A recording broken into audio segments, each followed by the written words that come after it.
7 o'clock in St. Louis. You're listening to The Morning After, presented to you by Brown and Crouppen on 101 ESPN and the TMASTL YouTube channel. Tim McKernan, Doug Vaughn, Martin Kilcoyne with you on the program. A gentleman by Little Jackie Papers is running the ones and twos. And Doug, watch the show right now and gather around with other friends because they have gathered around and they're talking it over. Like Papa Smurf, John scores, Doug's Cardinals merit badge. And Jake and St. John, are you handing out merit badges? Well, I got another one yesterday for going to the game. Sat through 100-degree weather. You and Nick Vaughn. When the recovering alcoholic from Belleville calls you with tickets an hour before the game, and you can squeeze that into your schedule, you squeeze it. You stay for the duration? Stayed for the whole thing. Ooh, Jim Dandy of a night. Mm-hmm. They really executed well defensively, especially in that ninth inning. Oh, well, picked up another merit badge. So you get the merit badge. You don't hand these out. No, I'm taking it. I have a little sash that I sew them to. Is this part of holding rights? Mm-hmm. That it is. You guys thinking what I'm thinking? What's that? They've lost 5 in a row. Had they won those 5, they'd only be a half out of the wild card. How about that, Martin? Daddy likey. You take away the 80-yard run and the 75-yard run, we shut them down. Right. Okay, Coach. Spags. That doesn't work like that, but sounds good. No. Just take away those 2 runs, Doug. Yeah, take away the 5 DeMarco Murray had 230 yards rushing, Coach. What happened? Well, in those 2 runs, you take those away. We held them to 85. Okay, sounds good. Yeah, it's over. This is the old death march now. Well, it kind of feels like it, yeah. Sure. Yeah. You hope to have a nice little homestand there, and you lost 5 out of 6. So not really what they were hoping for. What's the fan graph? Is it 77 is the magic number that needs to be hit? Was it 70? For the over-under? Yeah, was it 76 and a half? 76 and a half was the number. Okay. The White Sox, 53 and a half, and they're going to make me sweat that one, too. 52 and a half. Okay, so it's getting a little tight here. Yeah. Tam Avenue Capital Partners, we might have to liquidate. We have a printer. Again? We have a printer. That's the only asset. And we feel like we can get $150 for that. For a used printer? We'll take $119.99. I saw a little posted note at LeGrand's that it was for sale. With toner. Yeah. Thank you, That's not cheap these days. Jackson's helping me. With toner. With this. Does it beef it up a little bit? You can text in your thoughts. Air Comfort Service sponsored the text inbox, 314-399-9646. Call in. Chairman Kurt is manning the Collier and Thompson phone lines, 314-974-0101. And, of course, gather with other friends of the Feather on YouTube. TMASTL is the channel. You open up that app, and oh my goodness, there is the TMASTL YouTube chat, which is presented to you by Michelob Ultra. That's from Egg Cardinal Stink. That's from Hamburger and Egg on a Piece of Toast, who's talking it over with Papa Smurf, who says, no worries, football is almost here. And Doug, indeed, in 10 days, Central Arkansas comes a-calling. In 11 days, Western Illinois comes a-calling. Here come the Illini. Here come the Tigers. Fight hard and fine. Okay. So you're telling me you're giving up on the Cardinals? That's what I'm hearing right now? You still have... I see their playoff possibility is 2.8%, and you're going to give up after that? Only 18 games behind the Brewers now. I guess you can give up on that. They finally lost. Yeah. After a nearly remarkable comeback. Yeah. 9th inning home run to take the lead or tie it. Oh, it would be fun to have a team that was competitive. Well, Not really the case here. Article in the Post-Dispatch this morning talking it over with Cardinal executive regarding the attendance this weekend. Doug, tough to imagine. Well, you were there. 25,365 was the announced attendance for Sunday's festivities. What is your estimate? Oh, as to how many were actually there, I'd say maybe 14 or 15,000. Okay. And of those, how many Yankee fans? Like with Final Out, it was a pretty good roar of the Final Out because those were the Yankee fans. Where I was sitting, it was probably 20 to 25% Yankee fans. Okay. Cardinals Vice President for Ticket Sales Joe Strom told the Post-Dispatch the following, quote, "At the end of the day, it's not where we want to be, so there is work. There is work to be done. That's the one thing. Fans have a right to voice their pleasure or displeasure, and we know there is work to get people back. We have to earn them back. That's the entertainment industry. You've got to earn people's discretionary income." The Cardinals rank 19th in Major League Baseball in attendance. They were 7th last year. And there were a number of years, they used to be like second or third, weren't they, for years behind the Dodgers maybe and the Phillies? And That is correct. 7 years they ranked second in average tickets sold per game, usually between the Dodgers and Yankees. Mm-hmm. Well, it's going to be a while before they get back to that, I think. A while. Why? Because they're out of town playing the Marlins? Well, I'm talking in years now. I don't see it turning around next year. And who knows what we're going to get in 2027, if any baseball at all. That'll sour people more. So it could be quite a little dry patch here for a while. Any value during a free fall, like let's say mid-September, any value in high bloom, like get him out in front of this and kind of say, hey, here's the plan, here's our, does it have to wait till October? Do you think there's any value in kind of starting that messaging sooner? I think there would be, based on the way that he has been handled so far. I would be surprised to see it, but I would agree with you that that would be a good thing to do. Because it was either him or Mozeliak at spring training. One of them said maybe August. One of them said October. So I forget if it was Heim that said maybe August or Mo said maybe August. I feel like we could get him out here at some point and just start kind of like that conversation, because you're going to have a little bit of a death march here. You're looking for a little bit of hope. And if at least he could sit there and message that.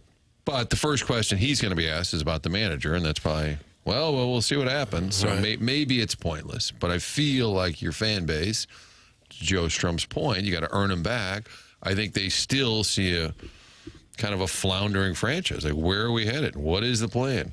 What did you gain from this year? Other than J.J. Weatherholt's really good at the minor leagues. Mm-hmm. Yeah, I don't know. Maybe they gained a couple relievers. I mean, O'Brien looks really good. Okay. Maybe that we didn't know about him, but boy, he really looks good to me.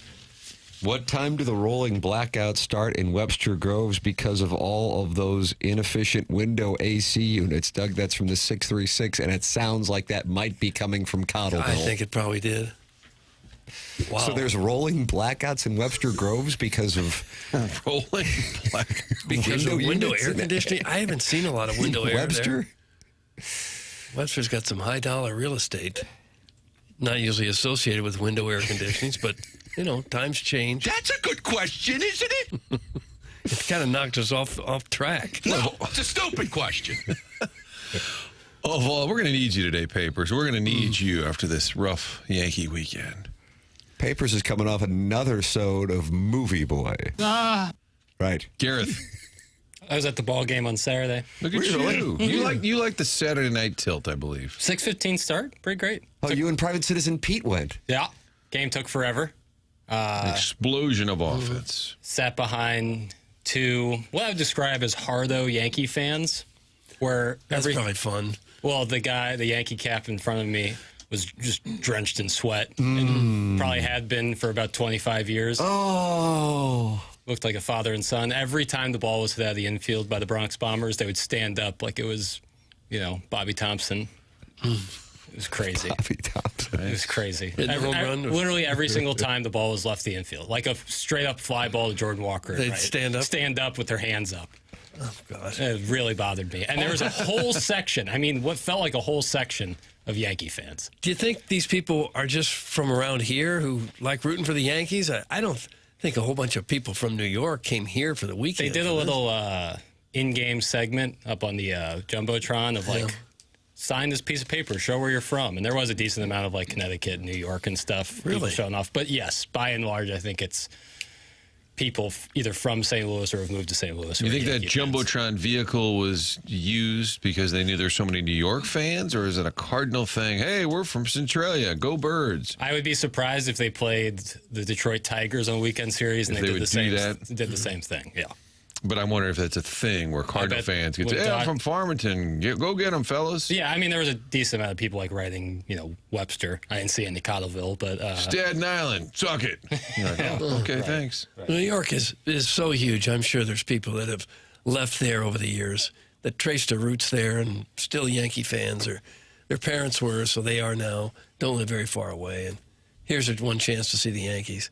That was probably it was pretty cool seeing Aaron Judge up close. He's pretty good. Mm-hmm. He's pretty good. Yeah. And he hit one out? Yeah, he did. Victor Scott tried, Doug. One hell of an effort. Goldschmidt almost hit one out yesterday. And you were cheering. 3 hits. I wasn't. I was back trying to get water out of that big water tub. They got a free water tub, and it had run dry. And there were people trying to lean it forward to get the last drip of free water out of there. Bottled water, I'm assuming. No, it's like really a giant tub that they have. Oh, that's what you prefer when it's beer, right? That'd be a trough. Thought that's a trough of beer. Chest. Mm-hmm. But they even ran out of the free water they ran out of. Can we drop the narrative that Jordan Walker's starting to figure it out? It's in the 618. Doug, have we discussed him? Well, he was hitting nothing but missiles on Saturday.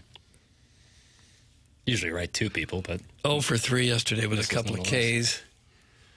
I was thinking if Jordan Walker wasn't the biggest guy on the field, if he was 5'11", 190 pounds, would we still think he was this super prospect?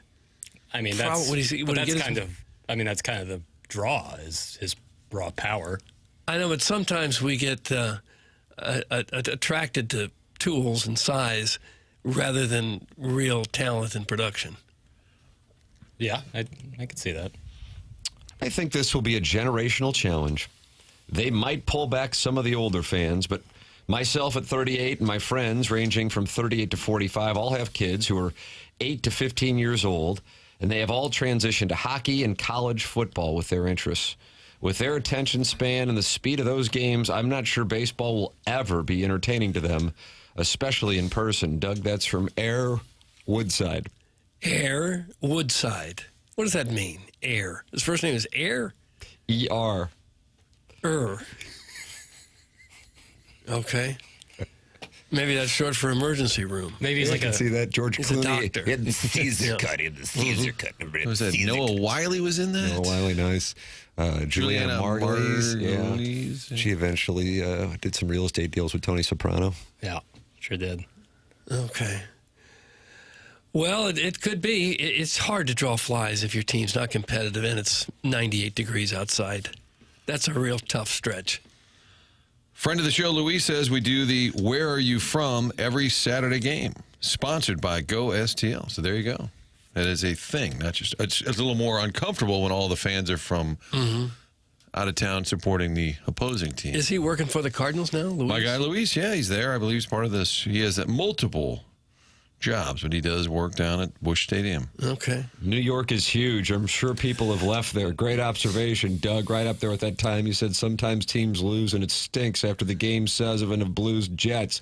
Thanks. Stay sharp. Free of gluten. # free thy perk. Doug, that's from Brian Henshin, who is monitoring this Colts quarterback situation. Yeah. Well, Doug, write him up. Write him up. He can go back to monitoring the high school girls lacrosse that he covers here for Indianapolis.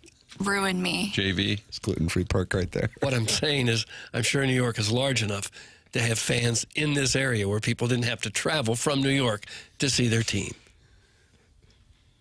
I understood, Doug. Thank you. I got it. Thank you. It's an easy flight from LaGuardia to St. Louis. They probably thought it would be fun to slum it with the poors. That's from Hunchback of On Castle. So people in New York wanted to see what poor people were, so they flew to St. Louis here? from LaGuardia specifically? I doubt it. You'd have been hard-pressed to find even one who did that. We obviously missed the boat. This would have been the perfect time to set Jackson loose with the Nyakas at the game.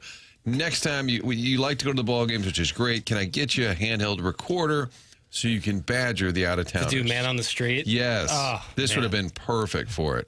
Hey, and a beer sale, only $20. What a deal. That'd be kind of fun.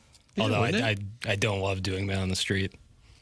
I don't think it would be your first choice. Have you done Man on the Street? In Vegas. Oh, that's right. Yeah. Wasn't a fan. Do you have audio then? Hey, what's up? I do. I don't know if it's could be played on these airways. So it's Jackson got a little dark. approaching people. Hey, how are you? Yeah. I'm with Go F Yourself. Okay, thank you. Yeah, a lot of colorful language.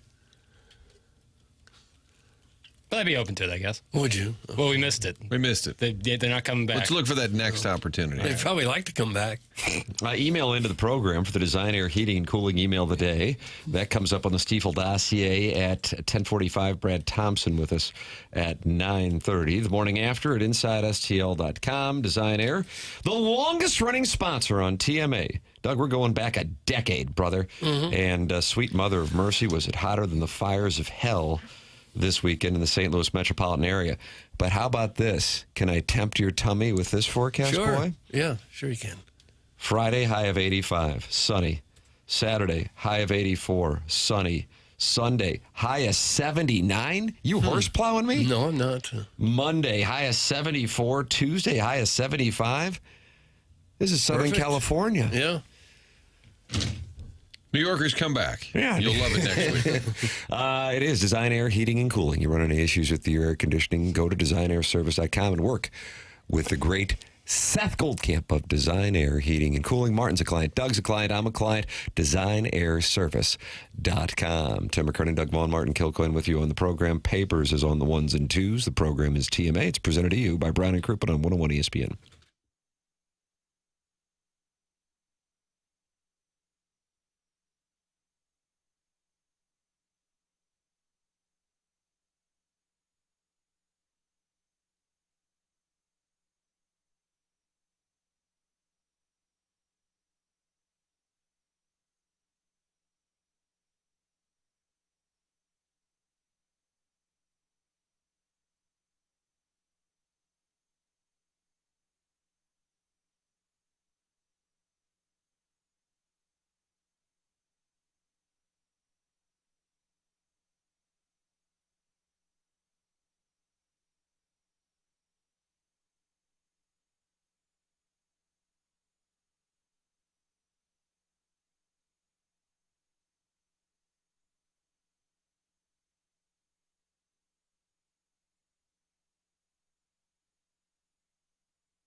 2025 Cardinal season. This is Billy's goodbye.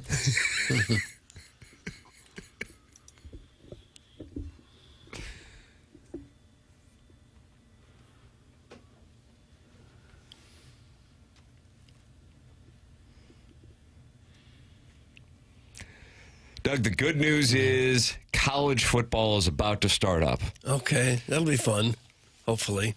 Jackson is not happy, though, with some of the audio that I sent over to him and some of my friends sent to me. What is one of your favorite websites out there, Jackson? Well, favorite's such a tough word to define. Mm-hmm. But a website that exists out there is Outkick the Coverage. It's a website that It exists. is. Yeah. No, Can you be a website and not exist? goodorbad.com. Doesn't exist. Therefore, it's not a website. Depends on your perspective. If I type it in right now, You'll get nothing. But if you invest in it, you'll get everything.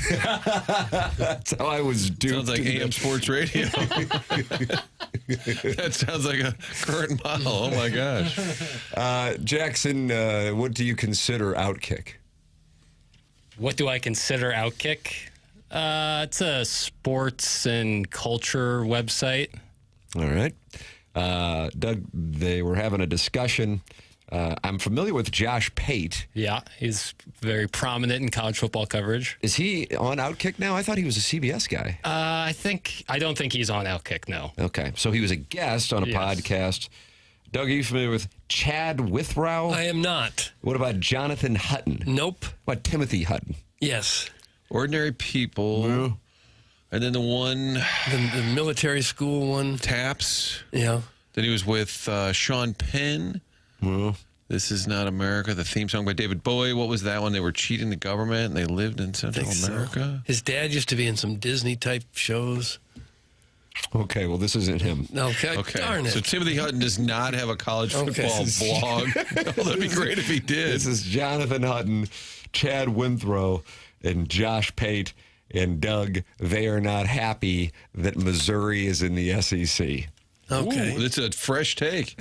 Missouri, I mean, to me, any game I watch that's played at their home state, I see the Rocks, and I think, this belongs in the Conference USA. And when you're talking about like the pebble landscape, in the end zone. I'm thinking like this is Middle Tennessee should be playing. That's really good. When you don't have stands in the end zone, that's always a strike against you. That goes into what I'm thinking. They're just not an SEC like program or state within this conference. And every other edition, going back to 92 with South Carolina and Arkansas and A&M and Texas and Oklahoma, they're all SEC-like to me. When they jumped in, I'm thinking that makes sense with that fan base and that area. Columbia, Missouri, I've driven through many times on the way to Nebraska. There's nothing SEC about the Missouri Tigers. Man. So we've got flyover states, and now we got to drive through school in the SEC.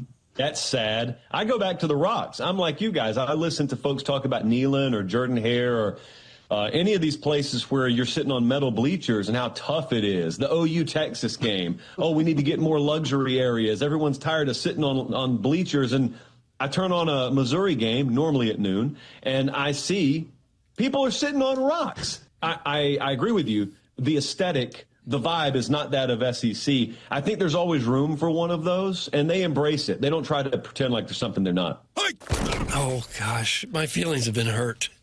They're really focused on the Rocks. Really? I don't know why is this a take in 2025? And you could say Missouri doesn't feel like an SEC program. And I understand there's probably a lot of people that feel that way. Right. But they haven't had their teeth kicked in the last couple of years. No. It does feel more like a Big Ten school to me. We have more in common. Don't reward that nonsense logic. That was just spinning. Oh, Jackson and Doug. Don't respect the idea that it doesn't feel like, well, what feels like an SEC school? Like what Alabama. Deep South. Okay, so Oklahoma, Texas. Right. Do they have a problem? Those are deep but South. they said that they feel like that's... The additions feel right to them, and Yeah. that's because of the brand. The logic they used was because there's rocks in the end right. zone. They were obsessed with the pebbles, rocks. And then, Nothing wrong with the rock. Stooge says, "Oh yeah, that's really Stooge. good." I like it. Papers is not happy. He says that's really good. He said that's really good. That was his response to "There's rocks in the end zone, so they don't belong in the SEC." He said that's really good. Oh, forget the rocks comment, but even when Mizzou switched conference, there was a lot of people who thought we mixed better with Illinois and Indiana and Iowa and states like that rather than Florida and Alabama. We're more like a Big Ten type of state, I think. Right, but happy to be in the SEC for sure, but you can understand how an outsider would say, why isn't Missouri in the Big Ten instead of the SEC? No, but they were looking to mock. I think if you had a serious discussion that said, and this show's based on mockery, so I don't have an issue with that, but if you're going to make the argument, hey, Missouri doesn't fit in the SEC, you can make it without poking fun at the rock and, it's a drive-through state instead of a flyover state. He's talking about Where are these hicks from? driving to Nebraska and Columbia, Missouri is a drive-through state. Oh, my Lord. That one got you, didn't it? But it doesn't. Par for the course. It's just not, why is that a relevant I guess because the season hasn't started. But I get it. I think you could be a SEC diehard and say, I don't know, it just doesn't feel. I think you could say that, and you don't have to really even define it. But then when you start, I'm like, who cares? Every stadium's got some quirk or something that's fun. Georgia's got a bunch of bushes right around the field, hedges. Right, you can go in on pick that. at that. For sure. It's a conversation that was somewhat intellectually stimulating 10 years ago. And now at a certain point, it just feels tired. Considering that the Big Ten has Oregon and UCLA and USC, and it, the idea of feeling like a conference has a geographic feeling is far gone. Is it possible this guy just had one take he thought might get a laugh, and so he brought out the rocks thing, and they just seem really bothered. They seem really bothered by the massive renovation on the exact portion of the stadium they're talking about. The rocks are staying. Yes, the rocks are staying, but he did bring up what I actually did think was a somewhat interesting point, like no stands and behind the end zones feels a little bit small, but now they will have both end zones will have stands behind them. Shrewsbury Seat Sniffer has texted in. Thank God. You can do so at 314-399-9646 or call in 314-974-0101. And he says, we have one of the fattest and most ignorant states in the union. We definitely belong in the SEC. That's the Shrewsbury Seat Sniffer giving his opinion. Okay. I've sat on those rocks, and they're tough on the caboose, mister. Have you ever sat there? No. It's horrible. It doesn't look great. Why would you want to? No. Plus, it cuts into the visual. I want to see the M. I don't want to see Doug Vaughn sitting on it. I think it's mostly for people who've got tickets way up at the top, and they go, oh, look, we can sit way down low if we sit there on the rocks. I mostly see sit kids on the hill. Yeah, kids and families I see most of the time there. I wouldn't let it bother you, really. What is their brand? The folks that put this out, do they typically like to poke a little fun? Is that kind of, I don't know. Talking about Outkick? Well, there were multiple voices there, and there's Timothy Hutton, you said was one of them. Charles S. Dutton. So I don't know the fellas involved, but maybe this is their brand. Maybe they just like to poke fun. Josh Pate is Sirius may be giving it too much, but he is a thorough college football breakdown guy. I wasn't familiar with the other two. Didn't know one starred in Ordinary People. Was that with Donald Sutherland? Am I right? I've got his page, his filmography called up because we did talk about it. That Ordinary People, that was early in his career. I didn't know Timothy Hutton was married to Deborah Winger for a while. Think about that. Falcon and the Snowman is the movie I was trying to think of. And Deborah Winger was in Terms of Endearment? Am I right on that? Yeah.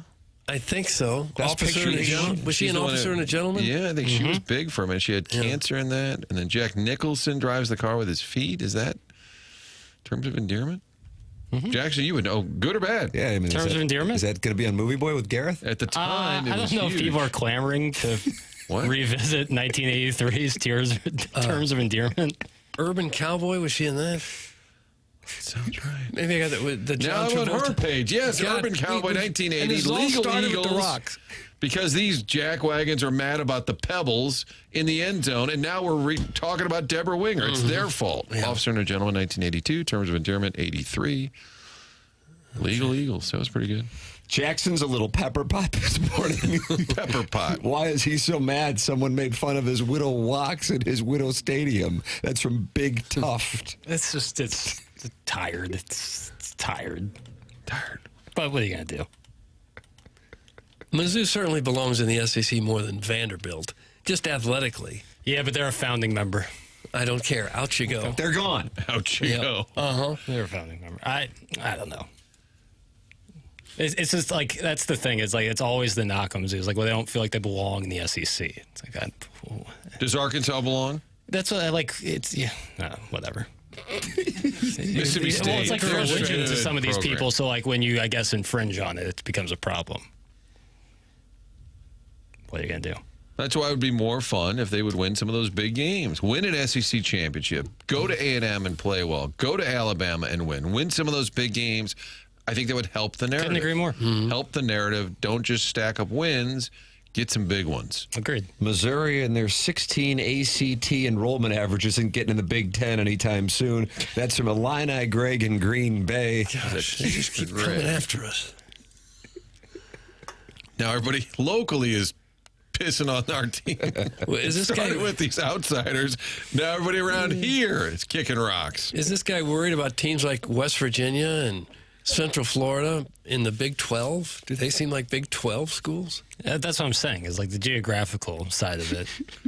Get Rutgers out of the Big Ten stat. There you go. Have a take. Don't suck. And Oregon State and Washington State, the only two left in the Pac-12. They're hanging tough. CW had the Pac-12 contract last year. I got an email at work, and I said, oh, wow, what would that consist of? Well, Washington State will play Oregon State. Then the next week they'll go home and Do it again. Yeah. Doug, somebody just emailed me to say, Tim, hearing you read those, this is just a listener. This isn't like somebody. Okay. Tim, hearing you read those weekend temperatures for the forecast has me excited for some ball striking. I might go outside to play some golf. That's from Doug's late night prostate. We didn't need to know that. Doug, a gentleman opened up his email and said, here's what I'm going to send in. I might go outside and play some golf. Hard to play inside. That was interesting. I don't really have a follow-up. Middle Tennessee should be playing. That's really good. That's really good. Really good. So dumb. You are triggered today, buddy.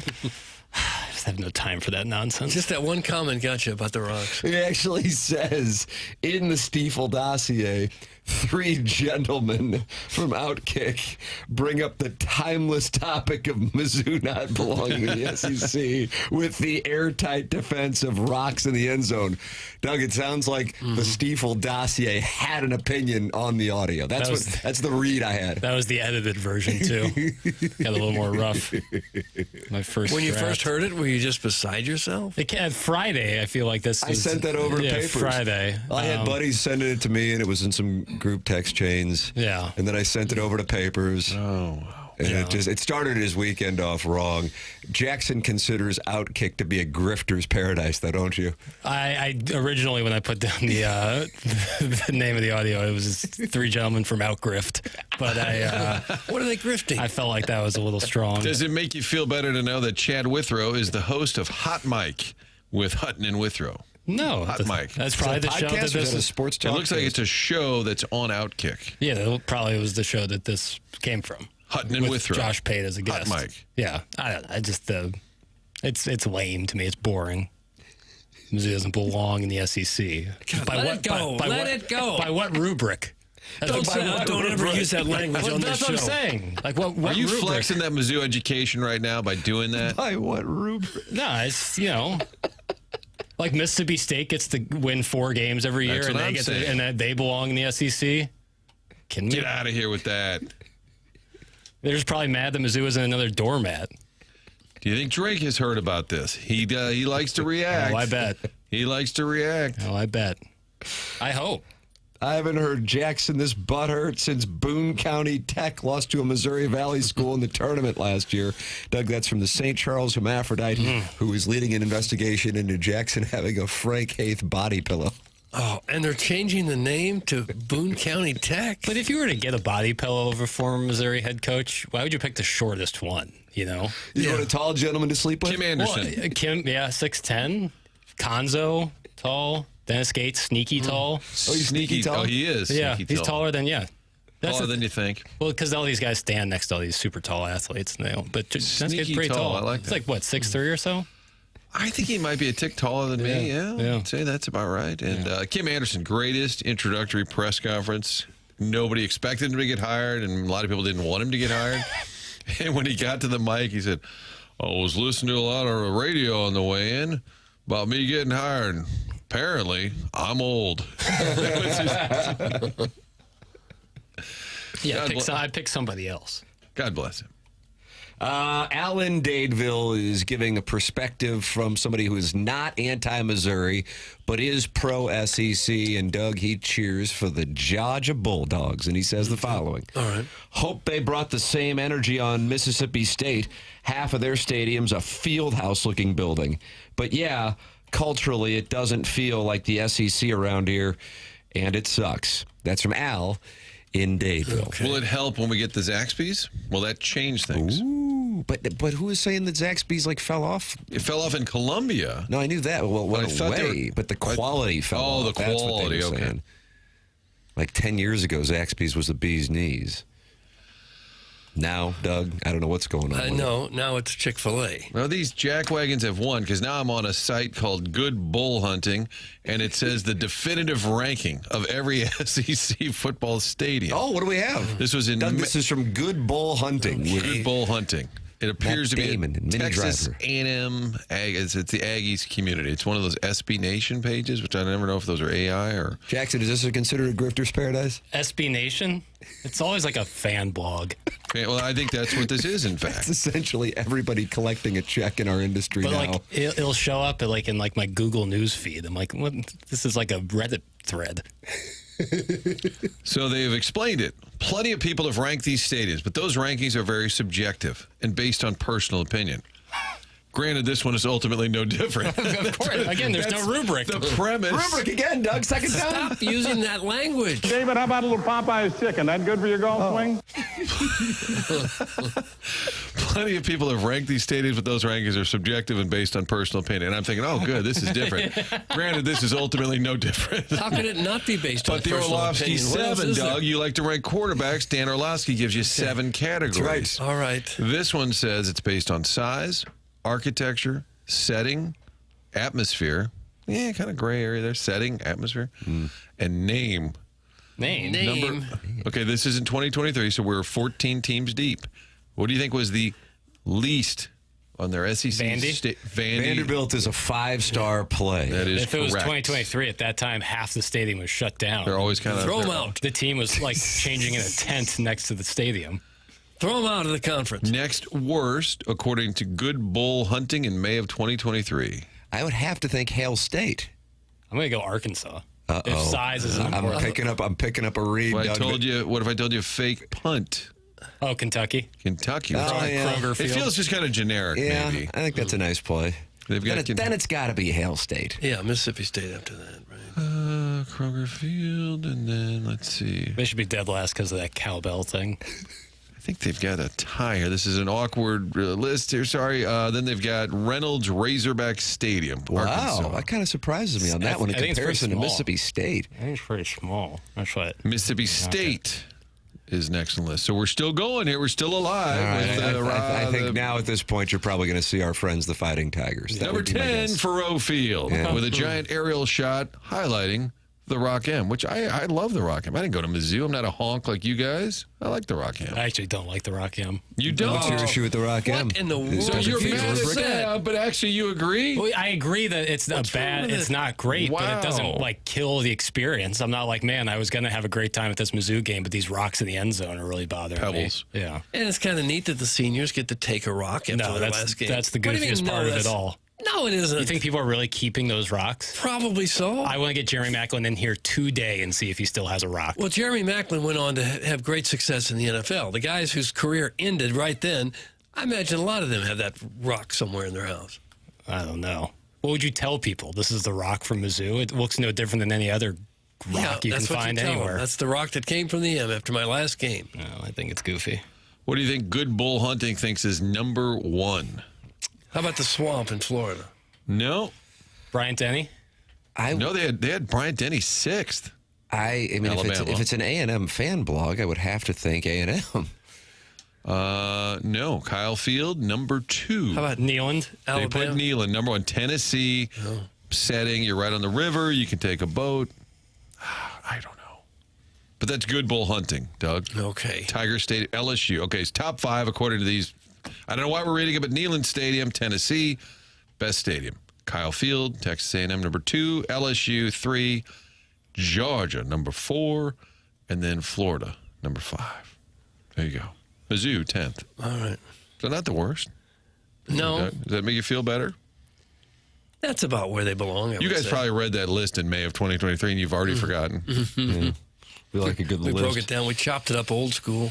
You can participate in the conversation that's on YouTube. TMASTL is the channel, and you can subscribe and enjoy the fun and games with John Scores, mild plaque psoriasis, and the Hunter is in there talking, and he says Death Valley should be number 1.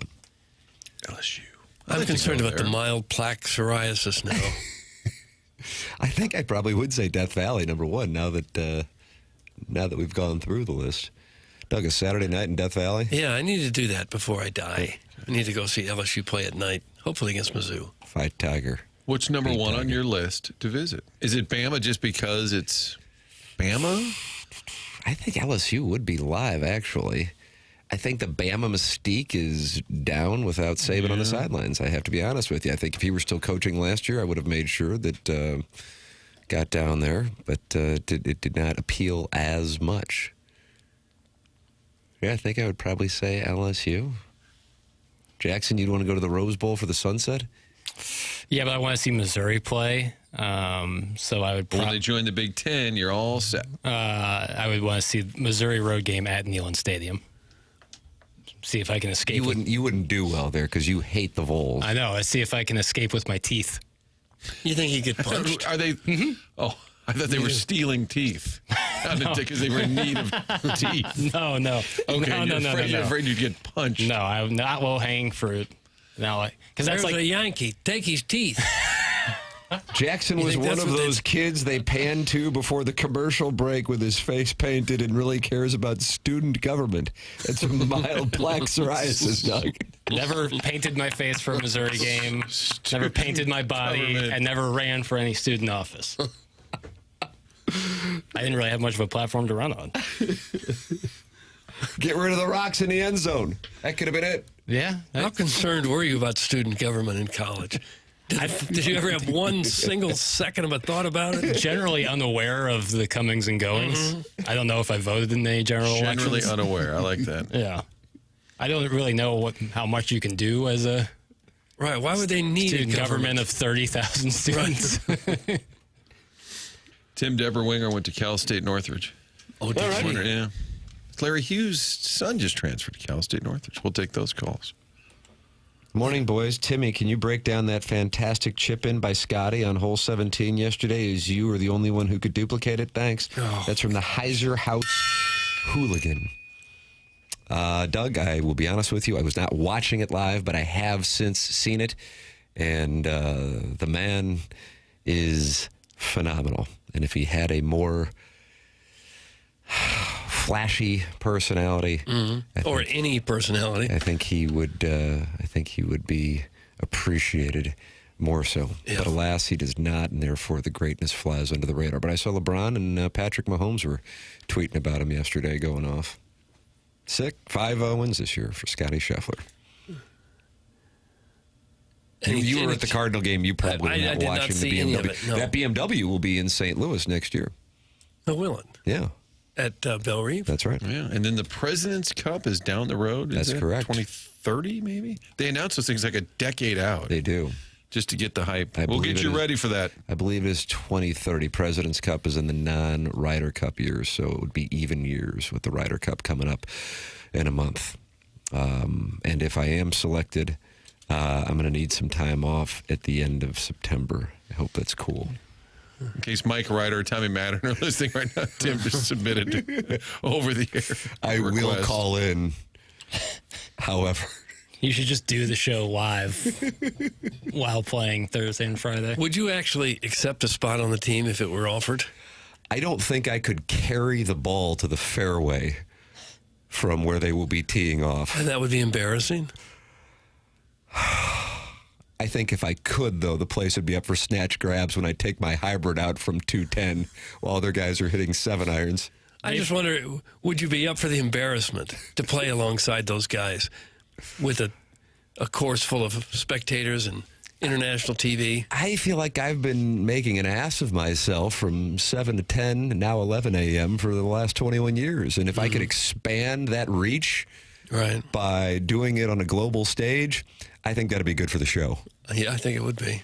You can email in the morning after at InsideSTL.com for the design, air, heating, and cooling email today. Call in and be a friend of the Feather at 314-974-0101. Callier and Thompson, sponsor of the phone lines.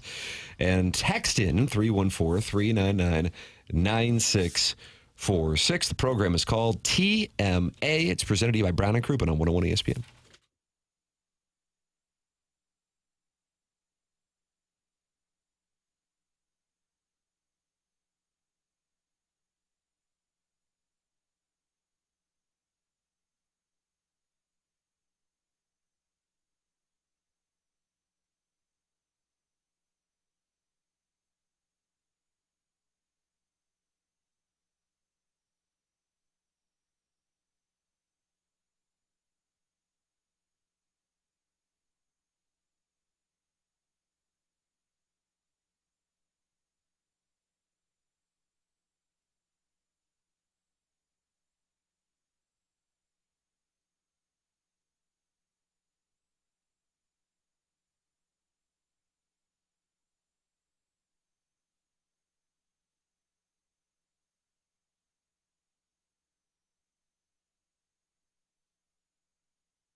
This is Jackson with a Sports Center update, driven by Johnny Londoff Chevrolet and Johnny Londoff Autoplex. The Cardinals lose yesterday, making that five losses in a row after a weekend sweep by the New York Yankees. The Cardinals head down to Miami to take on the Marlins tonight. That's going to be a 5:40 p.m. first pitch. Matthew Liberatore on the mound for the Redbirds. That's another Sports Center update, driven by Johnny Londoff Chevrolet and Johnny Londoff Autoplex. See them at londoff.com. Chevy, together we drive. Are you kidding me?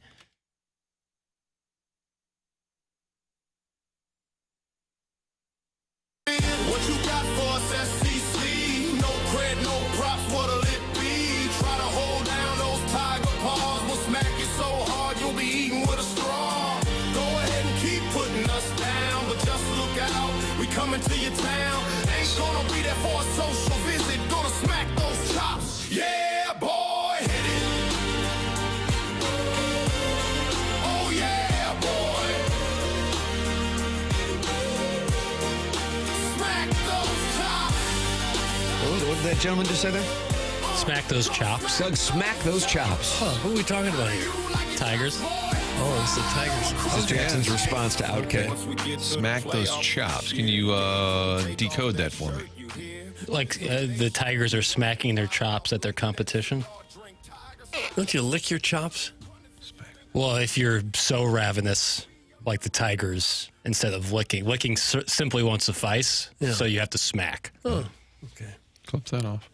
So that was that AI generated? Is that a fan Rogers song? and Hammertoe. I was going to Sending ask me another do we hit. Nice.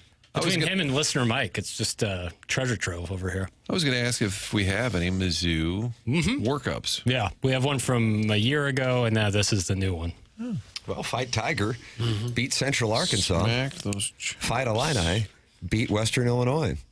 And Doug, off we go this weekend. Why K-State and Iowa State will gather in the Republic. Okay. I'm sure all of Ireland is desperately wanting to We've know how that one will established, turn Doug, they out. can't wait. Yeah, we're going to have somebody on from Irish Sports Talk Radio where they take calls as well, just like you can call on the Callier and Thompson phone lines here on 101 ESPN. 314-974-0101. Text in 314-399-9646.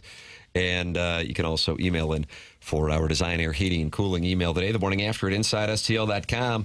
A couple weeks left in the month of August. Buck Swope and Riot's dad are tied with 2 wins. The self-made stay-at-home Ladue mom, along with Kevin Miller, listener to be named later, Bill Riley, and Midge all have a win so far.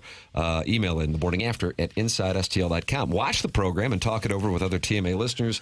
240 friends have gathered in the TMA STL YouTube chat. Chairman Kurt, how are things looking in the 101 ESPN chat? Oh, is that? I didn't check it out. I'll go take a look. Doug, we'll see what's doing in there. 3, 2, 1. Welcome back. It is TMA. Brought to you by Brown & Group. Tim, what's cooking? Well, I'll tell you this, Martin. Jackson likes So What'd Your Grandma Think? We had a So What'd Your Grandma Think over the weekend in Fayetteville. Doug, take a listen to this. This is, Martin, you made the observation a couple weeks ago when you went down to Columbia that the people in the industry are newer, I think is the term we would use. It's a young squad out there. Fresh-faced. Right. That's also the case down in Fayetteville. Take a listen to this exchange with Razorbacks head coach Sam Pittman. And then a lot of talk about, year 2 under Bobby. I guess maybe year 6 under you doesn't sound quite as exciting to the eye. But I guess have you learned anything that? I guess sorry. Was there a question in there? Yeah. What the hell are we doing? Sorry. I guess. Is there anything new that you've learned about yourself that you're looking to take into this year? I guess I should just lead with that. Good evening, I'm Van Tu. He's breaking. Can I hear it again? Yeah. What? I heard Van Tu there at the end. That was my sounder. And then a lot of talk about, year 2 under Bobby. I guess maybe year 6 under you doesn't sound quite as exciting to the eye. But I guess have you learned anything that? I guess sorry. Was there a question in there? Yeah, what the hell are we doing? Sorry. I guess. Is there anything new that you've learned about yourself that you're looking to take into this year? I guess I should just lead with that. Good evening, I'm Van Tu. When the coach said, "What the hell are we doing?" That's when he really started to pucker. Is it exciting? He really started a fucker. Nothing exciting to the eyes, what he said. It is his 6th year. Sound quite as exciting to the eye, but not as exciting to the eye. Kind of, I think the question was politely, like, why are you still here? But he didn't quite want to say that. Those are the nerves I would get if I were to see Tim in public. Doug, that's from the Crestwood Coyote. I'd stumble over a question to the pit boss, too, if I was staring at those double Ds. Doug, he has the best rack in the SEC. That's from Al in Dadeville. Oh, well, he's probably the biggest guy, right? Probably the biggest coach in the SEC right now. Jackson, who are the biggest men who coach? Heupel, I think Pittman is one. We're talking for sure. size of these men. They're looks like he used to be an offensive lineman. Mark Stoops, I think, kind of a larger man. Sneaky large? Yeah, kind of like Gates is sneaky tall. Large. Kirby certainly seems to. Not real big, but yeah, he's not. I don't think he has the height, but I think Heupel and Pittman are your big boys. But Pittman, why don't you do a ranking? Boy. You could take good bull hunting stadium list and turn it into the heftiest coaches. He's no Mark Mangino, though. No. Pittman. No. You could probably put Pittman and Heupel together. Pittman and Heupel together. It's not that like Pittman has like a real gut. It's just he's wide. He's a wide He looks body. like a big, strong man. He's a wide body. But I don't look at Pittman and say he should lose some weight. Like Heupel, you say, maybe. Professor Roy Hinckley is in the Michelob Ultra YouTube chat. Martin, he says Tim is sneaky short. I don't think there's anything sneaky about it. I think it's the brand. Is there a thing called short fishing? Because there's hat fishing. I definitely am one of the greatest hat fishermen of all time. I really feel good about that. Hat fishing. The new twist on catfishing. Who is that? What exactly is hat fishing? Is that the reporter? Like, have you learned anything that? He was dying. That was followed by. I guess. Sorry. Was there a question in there? Yeah. What the hell are we doing? Sorry. What the hell are we doing? What the hell are we doing? That's when he started to pucker. I would love. I really. Is there any way to find out who asked the question? Because I'm going to say he's he a junior and he writes for the Daily Hog. Daily Hog. He did put out a tweet, and it was. You know who this guy is? No, but the person put out a tweet. Where is it? You have to give me a moment. But he was kind of owning the moment, was he? As you recall? Yes, and he said that Pittman apologized. And I don't think Pittman should apologize. I don't know. Well, Jackson's, he said he needs a moment, Doug, so we'll tell the people that Brown & Crouppen is the presenting sponsor of the program. They're online at brownandcrouppen.com, where you can call 314-222-2222. It's Brown & Crouppen, presenting sponsor of the Morning After, and they have been now for a couple of years. And we visit with Terry Crouppen, Ed Herman, and Andy Crouppen each week here on the program. You've got to know them, and you can hear them here on the show because they are local. Founded in St. Louis, still doing business in St. Louis, and they are approaching 47 years of doing business in St. Louis. Don't you want a local law firm if you need a personal injury attorney, one that knows how to handle the ins and outs of your case and the local environment? That's Brown & Crouppen. Online at brownandcrouppen.com or call 314-222-2222. Make sure you let them know you heard about them on TMA. The choice of a lawyer is an important decision and should not be based solely on advertising. Past results are no guarantee of future results, and every case is different and must be judged on its own accord. Jackson, was that moment sufficient for you, sir? More than sufficient. More than sufficient. Daniel Shy, who writes for a number of publications, including a beat writer for Hogs on SI. I wasn't that far off. Nice call, Martin. The best of Arkansas sports, an assistant sports editor at the Arkansas Traveler. He tweeted, quoting Hog Ball Burner, "I messed up. I apologize to Sam afterwards, and he was kind when he didn't have to be. His reaction was more than fair. I wish I could have that moment back a million times over, but that's life." God bless. Yeah. So an established reporter, but maybe still a little bit younger. Yeah, a young scribe, no doubt. He is it doesn't say how old he is, but it's okay. That was the porta potty guy asking the question. That's in the Dogtown Asteroid. You think that was the porta potty guy? Could well have been. You guys ever try to get an update on the porta potty guy? He's got to be in prison. I was about to say, assume he's incarcerated. Yeah. Be a great surprise guest. Chairman Kurt, you've now had he would be a great surprise Jackson, Jackson that'd be wonderful. Jackson goes to the hotline and he says, would you accept charges from correctional facility? Hey, guys, we have 12 minutes to talk to our surprise guest. Chairman Kurt, you've taken a look at the 101 ESPN chat. How are things? I described it as barren. Doug, it's barren. Is it really? The TMASTL chat, I mean, it's like a pony in there. It's unbelievable. It's like the Ritz Carlton. That's what it is. Really? It's disposable income, it's high net worth, and it's hot. It's very hot. Really? Yeah.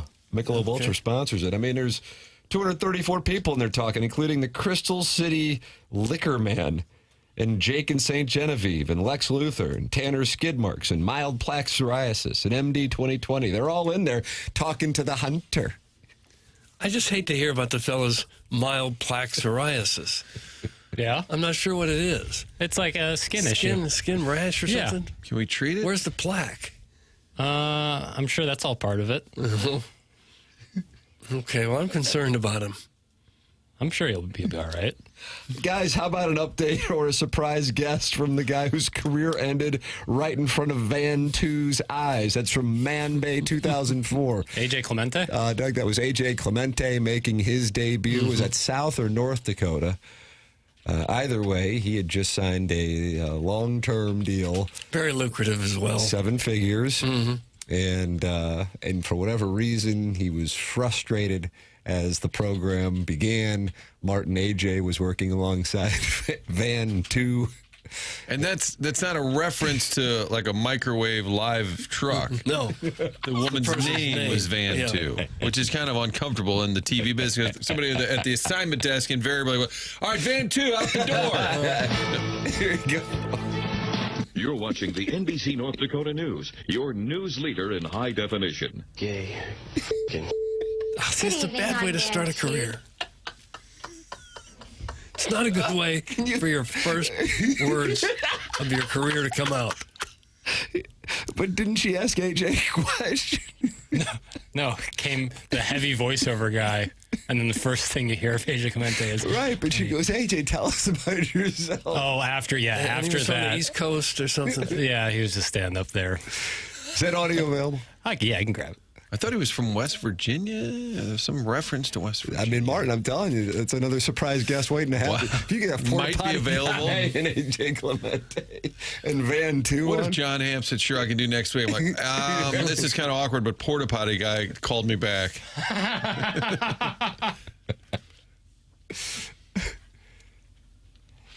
Doug, Tim, this will be the discussion Just wait for it for a while. of the again. young man on the air with Van 2. It is amazing that you could be a guy who probably never stops talking when he's not on TV. And then as soon as you're asked to say something on TV, you can't think of a darn thing to say. Outside of some profanity. There must have been something going wrong. Like his mic fell off, or he had to be reacting to something. I think it was his first night ever anchoring. And Doug, when you did that for the first time, you just started swearing like a sailor. I did, yeah. Just cursed a blue streak. Let them know who you are. I'll be joining the weekend news team as my co-anchor. Tell us a little bit about yourself, AJ. Thanks, Van. I'm very excited. I graduated from West Virginia University, and I'm used to, from being from the East Coast. Okay, well, welcome aboard, AJ. Thanks. Go for it. Fatal 8. Oh. I think his first news story after that was fatal 8-person crash. I'm used to being from the East Coast. Which is going to translate to North Dakota. Just what they want to hear. And Van 2 is trying her best. What'd your grandma think? Talk about like he'd have a putt back. Someone used to send the reporter from SI Hog that one. Doug, MD 2020 is just texted into the Air Comfort Service text inbox and says, hey guys, I DM'd Prince Jack a link Friday from Outkick where they were complaining about Mizzou being in the SEC. That's from MD 2020, who clearly did not get a chance to listen earlier in the presentation because said link had audio. We played the audio, and unfortunately, Jackson got a little flustered by said audio. Flustered, just kind of perturbed, really. You used some words we didn't like. Rubric. Right. Well, that's the thing, is like, it's all subjective. Are we staying in the "So what'd your grandma think" segment? This is an open world game here, Okay, man. well, You can go wherever you want. according to the Stiefel dossier, Mike Vrabel also had a moment. Yeah, it's not as good, to be honest with you. Well, we should have gone to that one. Should have gone to that one first. That's a reverse Frank. That's You undersold it. The Pittman one is so good that it's better when it's like a college reporter who's so clearly, trying this for the first time. And Tim, color me confused because it is in the dossier. So then I brought it up, and then you were wrong to bring it up. Okay, but then Jackson's poo-pooing it. Yet I'll play it. I'll play it. Okay. I'll play it. I didn't put it in the dossier. You now put with it in that the promotion, and I would imagine people. Here can't comes wait. something really stupid. Stand by. That's yesterday about how he's not sure about his readiness for week 1. Did you really believe that, Phil? I mean, you're a smart guy. I don't know where you went to school. It wasn't Ohio State, but do you really believe that? Do you really believe that, Phil, or are you just trying to bait me into something? I'm not baiting you into Okay. anything. He did say he wasn't sure he'd be ready for week 1. Is there any doubt in your mind? I don't know the context in which he said it, but you'd have to help me. I mean, he's been out here almost every day. I'm excited to where he's at, and we'll see when week 1 comes. Talking about Stefan Diggs' availability for week 1. It's not as good. If you're the reporter, you think, oh, my God, we got rid of Belichick, and now back to where we were. I like how Vrabel said, I don't know where you went to school, but it wasn't Ohio State. His alma mater. Hey, film bitch, can I start sending you links over the weekend? Smiley face. Doug, that's from the self-made stay-at-home Ladue mom. You switched the name of the podcast? The film bitch? I don't know how much that would resonate. Are you going to do better if you did have that name? Certainly more. It's more in your face. Pops. I don't know if it's Pops. I don't know if that's be great. But. Have you seen F1? I saw that over the weekend. Yeah, pretty good. Oh, not bad. About a 3 out of a 5. I think Doug's spot on. Yeah, if you like a lot of shots of cars racing, it's up your alley. It's about 2.5 hours. Yeah, so and most of it is racing Yeah. footage from Formula One cars. Brad Pitt kind of trying, kind of not. Yeah, it's about 90% racing and about 10% stories outside of racing. So, yeah, but the delightful Carrie Condon's in it, and we love her. Sharon in Clayton has been sending in texts about Colin Cowherd since 6:59 this morning. I'm not familiar with what she's talking about, but she really wants us to talk about it. Am I missing a story that is a headline of some sorts? Chairman Kurt apparently knows. I don't know exactly what he said, but he had some scathing comments on Cardinal fans. Oh, Doug. Well, we will. I guess we got to defend our honor here. We'll find out what that was. And Sheridan Clayton can call in with her. God, I assume she's in San Diego. 314-974-0101.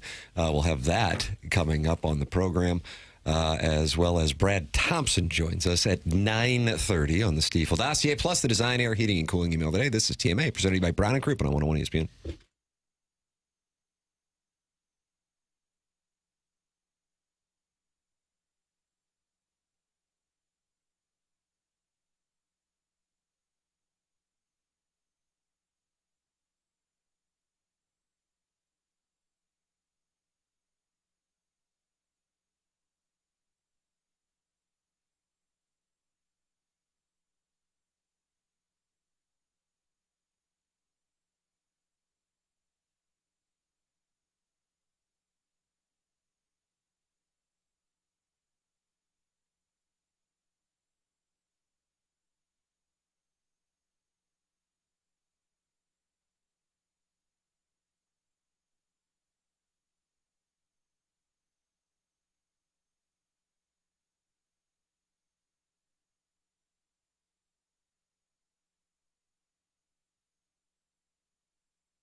Classic Air Care is there for all your heating and air conditioning needs. And you know what? Look, they know that there's a lot of different options out there. So why do you choose Classic Air Care? Plain and simple, the quality of the service and the customer care. Check out this review from Cindy K. We enjoyed the promptness and professionalism of every person we have met, encountered, or entered our home. They're very clean, neat, down to business, kind of employees you couldn't ask for more. Or how about this one from Yolanda? I called after hours and got a quick response from Maggie with Classic Air Care. The quick response was great. Customer service was exceptional through the process. Once my technician came, he was knowledgeable and explained to me in detail of what could be the problem. Brian was exceptionally thorough, helpful, friendly, and great. Thank you all for a job well done. That's the service you're going to get with Classic Air Care. If you need work done on your air conditioning unit as we go through the rest of the summer, get online at classicaircare.com and book an appointment today. They've been making people comfortable since 1926.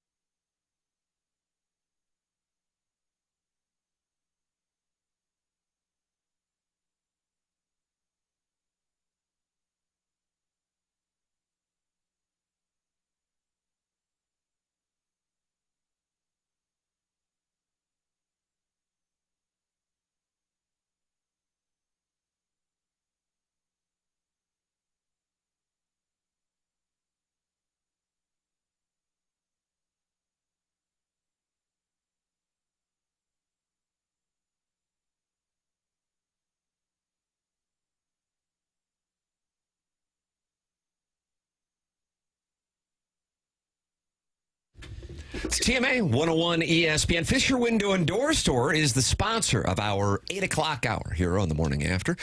You can watch the program at youtube.com/TMASTL. Doug, I just looked up and I saw Tim is him, and then someone wrote him is Tim, and that's a Crystal City Liquor Man, and then Professor Roy Hinckley says Tim is delicious. Doug with just a violent gong. It was a good strike. I liked your launch angle. Mm-hmm. Been working on it. On that one. Chris Kerber is on the Callier and Thompson phone lines. Yeah, Chris Kerber's with us here on the Callier and Thompson phone lines. Morning, Kerbs. Morning, Tim. How are you today? Wonderful. How are things going with you? Things are going extremely well. All good. Looks like August, let's see, weird. What's the date today? Is the 18th. September. I got September 20th, first game at Dallas, Blues preseason. Here's one, Curbs, I should know. Are you guys doing the Kansas City game this year?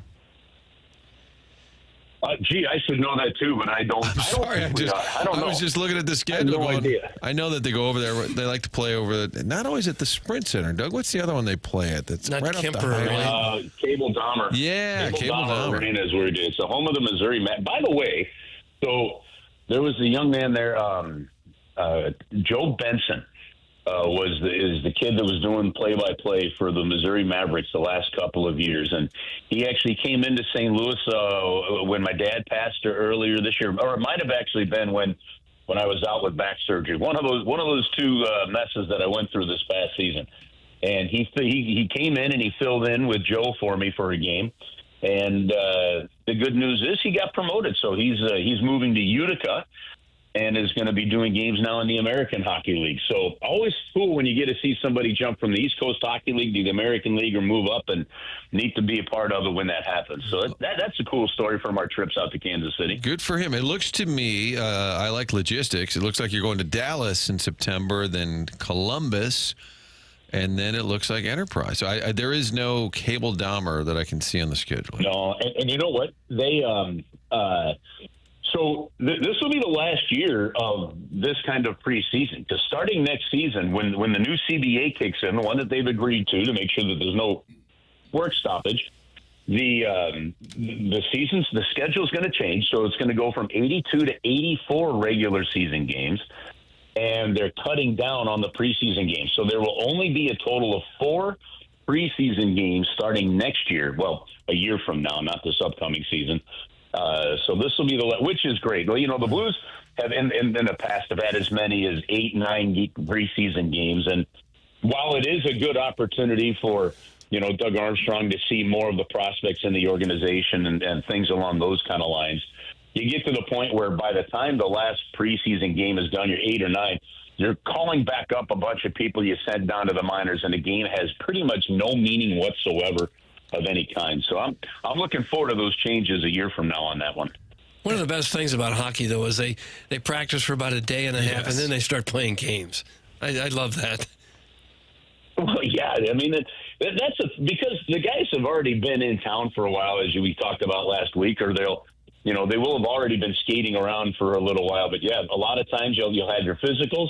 One day you come in, you hit the ice the next 2 days, and about 2 or 3 days after starting to practice, you hit some preseason games. How that's going to look in the new format, a year from now, we'll see. But yeah, they get going pretty quick and get right at it. I do think somewhere in there, and I hope that this is part of the change with the scheduling change a year from now. But I just think at some point in time, I would like to see the Blues get down to their more manageable season numbers of players earlier. I think sometimes that's taken long enough where it's only going into that final week of camp, maybe, that you've cut it down to the final 23, 25. I'd like to see that done a lot sooner. I think it just builds, because what happens, guys, is when they come into camp and you've got all these different players, you want the veteran guys kind of spread around a little bit with some of the younger guys. So it's not till later in camp that your locker room really starts to become the actual locker room. And I just think there's value in seeing it put together earlier than later in camp. Chris, I was just thinking of this because I asked the Kansas City question. Do we have any metrics or any to quantify, like how many fans? Like, are there some good Blues fans in Kansas City that come over? Is there any way to know, like, your audience at times for the Blues? Well, sometimes, like, the ticketing office can track that stuff by where credit card zip codes are done, right? But the simple answer is yes, there's a terrific following there. We don't have a radio affiliate there anymore. We used to, but then that radio station sold and changed its formats. But we actually have some season ticket holders in the Kansas City area, and they will drive in. Met them a couple times. They will literally drive in for every single game and then drive back home after the game. Wow. And they've been season ticket holders for something like 15, 20 years. Like it's unbelievable. So yeah, we do have a pretty good reach there, and the Blues continue to kind of cultivate hockey throughout the state. Maybe those people should just move to like Wentzville or Chesterfield. Get a little Split closer. the difference. Yeah. Yeah, could be. I know for quite a while it was some pretty good father-son time, little windshield time. Now, I think if you're going to be doing that and then you're driving through Missouri at night like that, the one thing you definitely want to make sure you have is that you need the right windshield washer fluid that actually will disintegrate the bug guts that'll land on your windshield. Sure. Right? Bug guts. Yeah. Wow. Now you said there the season's going to be 84 games starting next year or the year after? No, starting in the 26-27 season. So not this upcoming season, the season after. Well, that's a pretty big deal. Yeah, is how it's going to relate to the record book? Is somebody sets a record for goals or assists, they're going to say, yeah, well, you had a couple extra games. Well, sure. But, I mean, what sport hasn't had changes in rules or changes in schedules that impacts, right? So, the NFL's gone up by a game or two, right? So it happens in every sport. Baseball had to deal with it, and then the asterisks, right, with Maris versus Ruth. So that part will be there. But there's other good things that are going to come out of it. But it's one of the things that's going to make this upcoming season a bit unique, because what the CBA is moving forward. And there were some big changes. There were changes in terms of free agency. Like now your max contract you could sign your own free agent to is 8 years. That's going to drop to 7. The max contract this year that you could sign a free agent that is not already in your stable is 7. That's going to drop to 6. The salary cap is going to go up. And they are working to put into place, and I think this is massive, they're working to put into place basically the playoff salary cap. In other words, when you've had these teams over the last years, the Kucherovs, the Canes, the Mark Stones, and listen, teams aren't breaking the rules by doing this. They're playing within the rules, and bully for them for doing it, right? But actually, what's kind of below? They are breaking the rules, because once a player is healthy enough to play, that player should be off IR and should be playing. But rather than stashing him on IR, And then all of a sudden, when you've had a salary cap of $90 million, but they can put a team on the ice where the salary would be $110 million because you put somebody on LTIR and just kept them there till the playoffs, they're getting rid of that and they're closing that loophole. Now that's not for this season. So the Vegas Golden Knights, the Tampa Bay Lightnings, whomever wants to circumvent the system, they've got one more year to do it, and then they'll close that loophole for 26-27. Curbs, we may get you a Joey Vitale bingo card, a game that we like to play here. And so when he references Sidney Crosby, you get to check a box. When he makes a weird sound effect or references his chickens, you get to check a box. So we'll be passing along some Vitale bingo cards for you to play along. You know what? Okay, I'm all for that. And I will keep one in the broadcast booth with me, and we will see how many games it takes us to get bingo. Probably a first period, I want to say. First game, first period. Yeah, CBC gets referenced. Sidney Crosby gets referenced. Chickens. Foul. Weird sound effect noises. This. Well, and I think we should put a box in there, basically just call it Marlon Perkins, like any weird reference to some animal fact. I think it was sell this. I think it was year one or year two in the booth, and he starts just telling everybody how it's kind of fascinating that woodpeckers don't get concussions. Mm-hmm. And I'm like, that is kind of unique. Although, and then there's other learning curves like this. You get those live reads, those drops to read from sponsors during the game. So Joe's in there. It's one of his first games that he's doing, and he's reading this drop from Skechers. We had a national account. So Skechers had this live read, and there's something, I don't know where to go get your Skechers at Dick's or something like that. And anyway, Joe literally gets done reading the live read for Skechers. Go get your Skechers shoes. And he looks at me, he goes, Curves? He goes, no man or no woman has ever looked at a guy wearing Skechers and said, hey, that's sexy. I said, well, I don't know about that, but I'm sure the sponsor would hope so. And he goes, oh, yeah, I probably shouldn't say that. No. Just gets done reading the ad and then just rips the hell out of the shoes. Oh, there we go. Part of the big new updated Vitale bingo card insults the sponsor. Yeah. I'm going to add, Kurt, can you add that to our list too? Insults the sponsor. Chris Kerber with us every Monday here on TMA. Curbs, always appreciate it, sir. Thank you so much. All right, guys. Have an awesome week. We're getting closer to actually having some hockey to talk about, so hang with us. All right. Thanks. Chris Kerber with us here on the Collier and Thompson phone lines. Tim McKernan, Doug Vaughn, Martin Kilcoyne with you. You can watch the program on YouTube and listen to it on 101 ESPN. Always go back and podcast if you would like via the Schaefer Door Company podcast, SchaeferDoor.com. Martin, do you know anything about Design Air? Because I got them as the sponsor of the email today. I do. And Tim, they're not new. I'm still new around here. But Design Air is not only the longest running TMA sponsor, it's a company that's been in St. Louis for more than a century. Think about that. It's a company you can count on when they come and fix the AC. They're going to be around next week, next month, next year. Longest running sponsor, but also in St. Louis, one of those companies that's family owned and has remained a family-owned operation. Seth Goldcamp is fourth generation now. It's pretty simple. You go to designerservice.com. So many folks have written in to tell us their personal stories. It's great when you know they're going to come in, get things fixed without trying to upsell you, and we've had the testimonials to back that up. We love hearing from the listener that's had that same experience. Whether it's Larry, you don't have to ask for Larry. He's been a little bit overwhelmed. Steve was at Doug's request. Yeah, it's a little stressful now for Larry, but there's all kinds of great team members at Design Air. Get online, designerservice.com. All your heating and cooling needs year-round. That's the only thing you need to know. Design Air, heating and cooling. Email it the morning after at InsideSTL.com. The program is TMA. It's presented by Brown & Crouppen on 101 ESPN.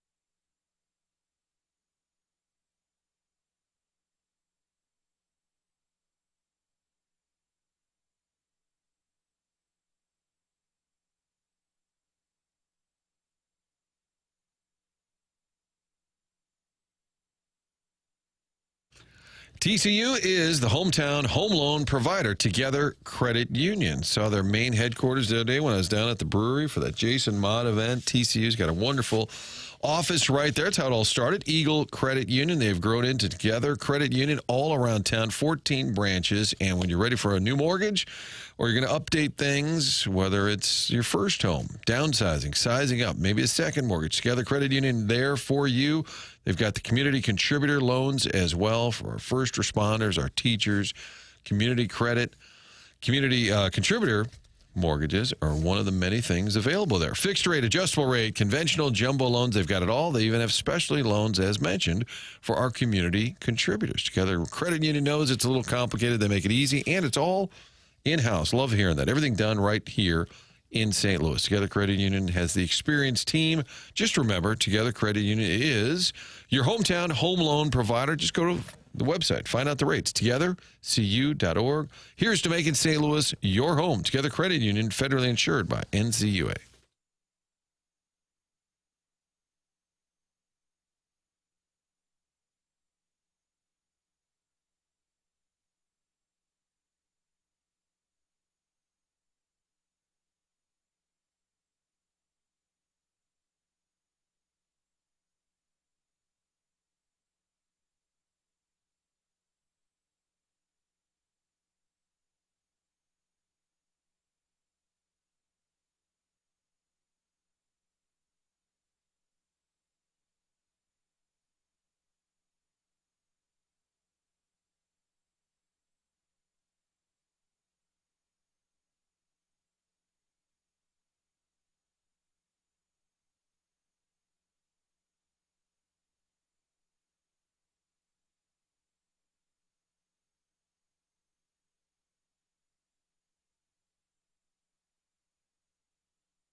Aw, Doug, you can feel Patrick Swayze coming up behind you, can't you? Making some pottery? What were they making? 35 years ago, Patrick Swayze and Demi Moore making pottery. I enjoyed that movie. I thought it was a good movie. I enjoyed it as well. Yeah. I'd love to hear it discussed on Movie Boy, DBA Film Bitch. Is that in the dossier on Movie Boy? I could see a rom-com week being a... That wasn't a rom-com. It sounds like it's not good enough to have its own episode. You don't think Ghost is a rom-com? He doesn't want you to say rom-com. No, there was only one or two Whoopi Goldberg funny lines, right? Well, okay, so your problem... Okay, so it's a romantic movie. It's a supernatural rom-com. Supernatural rom. Name another supernatural I know, that's what I'm saying. Back in the 90s, we had rom-coms coming out of our gills so much that we had to get supernatural. Yeah, I think in, what was it, 84 that Ghostbusters came out and Dan Aykroyd engaged in play with a ghost? Am I correct on that? And wasn't Bill Murray in the bed next to him? I don't know the years. But I don't think Ghost was a comedy movie. This is Ghostbusters. Ghostbusters, certainly a comedy. Yeah, I mean, I guess supernatural activity. Yeah, supernatural romance. How about that? Oh, okay. Supernatural. Both Ghostbusters and Ghosts feature that in different ways. What in the world? Well, Ghosts focus more on... Does Gareth have an opinion on the topic? He probably does. He probably has an opinion on Ghost. Does Gareth have an accent? No. Disappointing because he's from South Africa. He can't, he can turn it, when he speaks. Does he scold people for not working out like Gary Player does? No. Gareth is in no position to do such a thing. Oh! He knows. Did he ever punch Sam Snead in the stomach? No, he's got tiny little hands like Gareth. I love Gary Player. What about Gareth? You would love Gareth. If he's a friend of Jackson's, he's a friend of mine. How about that? The Alliance. Feels good. The Alliance is back. Doug, the Cardinals are coming, tra-la, tra-la. Feels like it to me. John Mozeliak was on with Tom Ackerman of News Talk 1120 yesterday. And, Doug, he said the word org. No, not org. When But do we start saying that about the team? You think Ackerman got him on because he heard he was on with us, and they just decided we should probably get him on? Or is he just on every Sunday and we got him on? I think it might be the latter. What's your hope for the organization? A team that you have been with, that you've given a lot to over the last 30 years? Well, I think the org as a whole is in a pretty good spot. Obviously, really? I think when you look back over the last 5 or 6 years, we just haven't really hit consistently on the pitching side of things. But, I do think this year and this year's draft, we were able to, take some shots on some arms that normally we don't have opportunities to get. So that, I think, is going to be a big help for the Cardinals moving forward. Obviously, J.J. Weatherholt is an exciting young player that has an enormously bright future.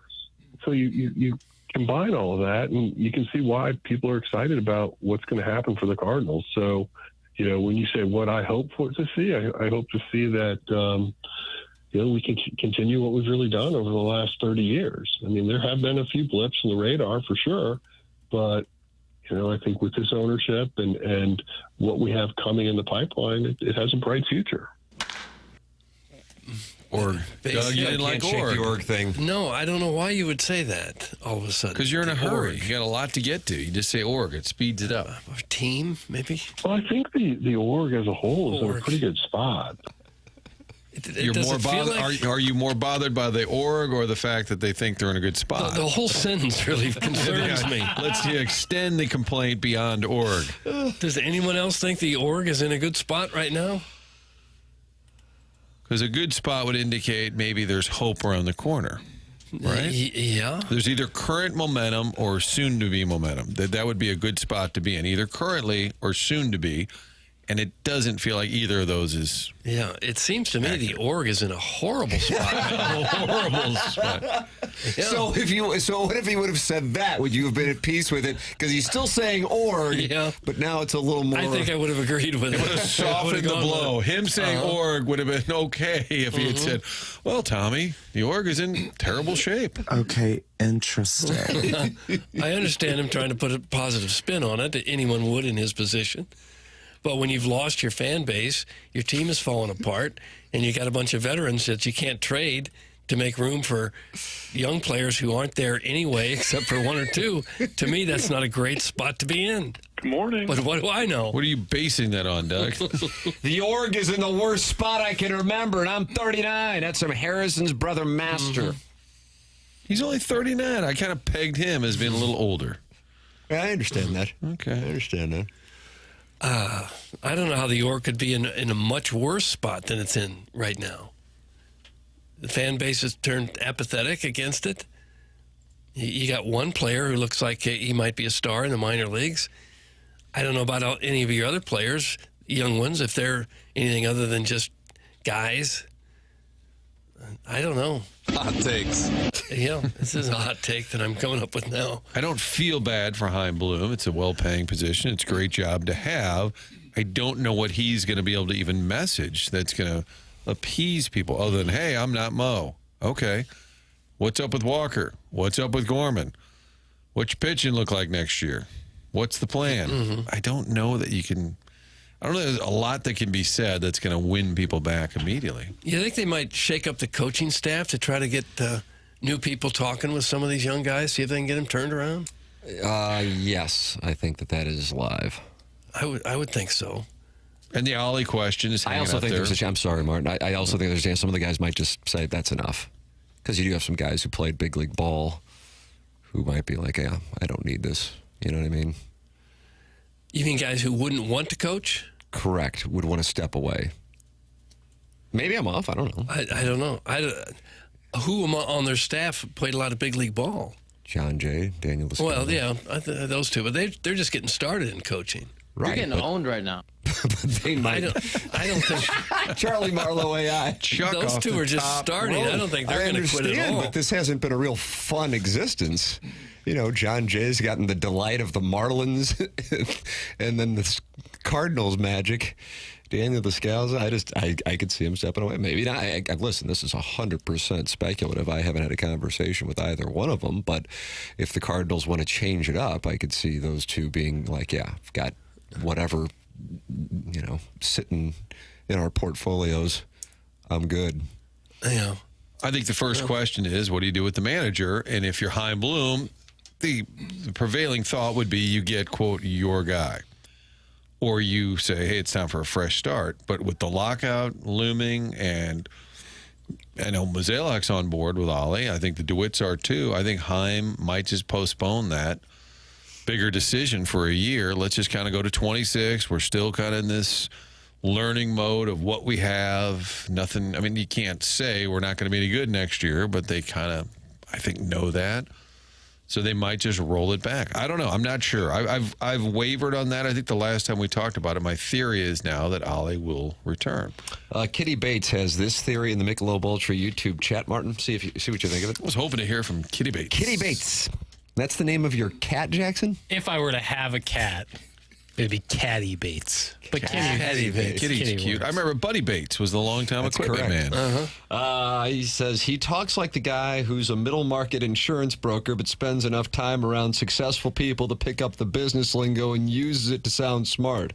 Arbitrage, the org, those kinds of things. That's from Kitty Bates in the Michelob Ultra YouTube chat. I think org has become a baseball term. We heard org from a bunch of players, actually, when we were at spring training. A lot of the younger guys, too. A lot of the minor leaguers. But it started like this year. I agree with that as well. Yes. It's equivalent to like a college football coach saying program.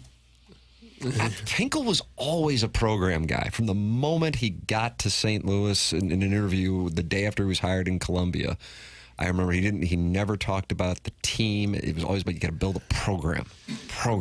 Okay, I did a long time. Okay, I mean, I was at Toledo. Okay, I was there long, and then Don James. Okay, he knows what he's doing. Okay, and so he would always talk about Don James, who apparently would coach Washington, the Huskies, from a tower, and he had everybody else kind of doing that. You were just in charge. It's a bad deal. Wouldn't you like to broadcast that way, Tim? You want to be up on a tower? I'm on a stack of phone books. That's not a pedestal, is it, Doug? It's phone books. No, got a program. Okay. I loved how he pushed the zoo, and he just made that. He really made. Well, we got the zoo, and everybody's like, "What is he talking about?" He just kept saying, "Well, we got the zoo here, okay? ZOU, zoo. It's Mizzou, but it's a zoo." I'm like, what? And he just kept hammering that, and it finally stuck. Guys, do you think there's any chance the Cardinals will let Doug Armstrong start speaking for them? That's from the 314. Probably not. Probably not. They let Nathan Church play yesterday for the first time. And brought you were him pissed up. that Hampson didn't get the gig. No, I was kind of impressed with Nathan Church. I know he was 0 for 4, but he hit the ball hard. He looked very fast running to first on a ground ball. Had a pretty strong arm from the outfield. He looks like he's got more tools to me than some of the other guys they put out there. I heard Mozeliak say to Tom Ackerman that he had the best arm in the outfield. Yeah, he was hitting 335 at Memphis. So maybe they got something with him. Is that right? Yeah, well, that's what I'm reading right here. Why didn't they call him up? Where would we play him? You going to sit Hampson? Yeah, yes. You going to sit Newt? I would. Yes. I would have had him up instead of Hampson in the first place. Not great. No. 11th hasn't round, been great. 11th round pick. I mean, he's been a big hitter wherever he's played. And he looks like he's fast, and maybe they got something with him. But it's probably the perfect storm, a year where they weren't expected to be great, but you gave people just a hint of hope, and then now it's all gone to crap. And you look up, and the Milwaukee Brewers, small market team, less revenue, I would be willing to bet, than the Cardinals most years. Somehow they've figured it out.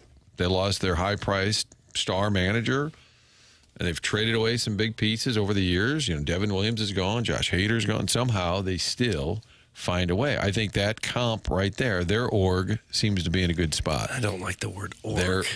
Their program. Breaking down random minor league guys is where we are. Sad! That's from Hamburger and Egg on a Piece of Toast in the Michelob Ultra YouTube channel. That's what we're going to be doing for a couple of years now, I think, if they're really going to rebuild, reset, whatever you want to call it. Boy, that Saturday game, Victor Scott clearly limping, dealing with an injury, and then comes to cut down this deficit. Then comes Garrett Hampson, and Did you go standing ovation? You could hear the exhale of the crowd, the half that were Cardinal fans.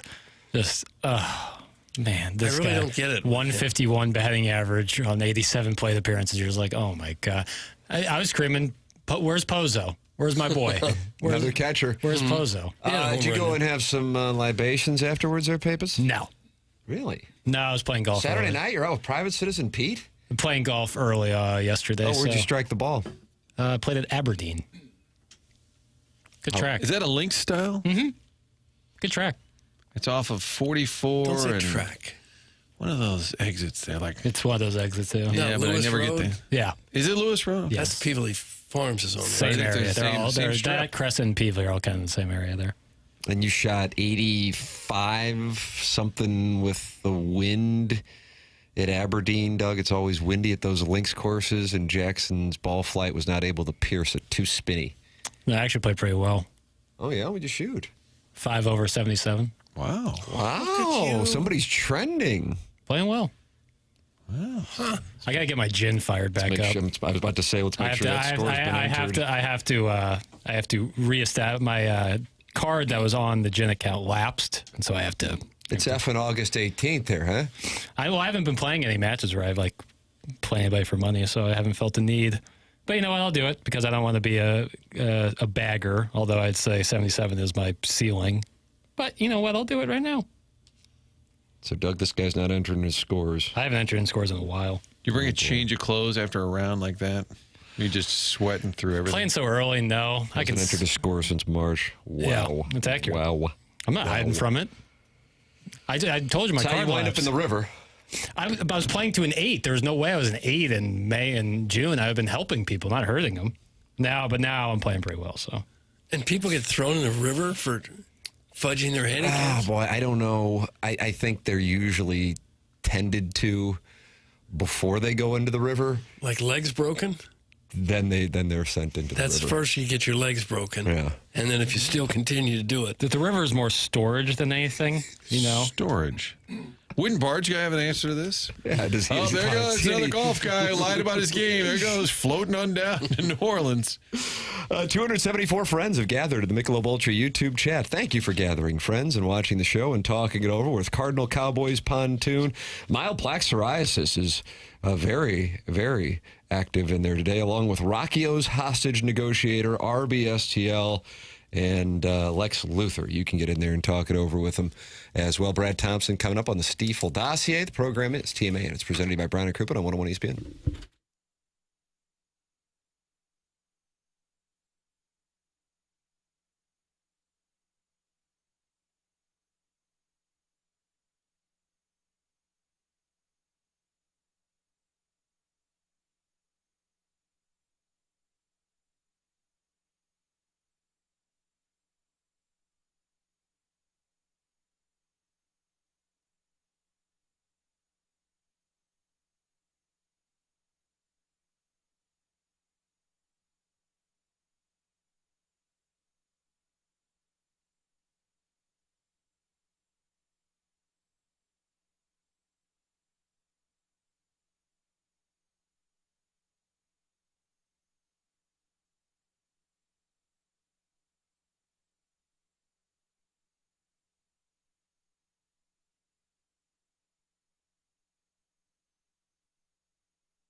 This is Jackson with the Sports Center update, brought to you by Saliga Heating and Cooling. Scotty Scheffler competes a 5-stroke comeback, winning the BMW Championship yesterday. Make that 5 PGA Tour wins for the world #1, Scotty Scheffler.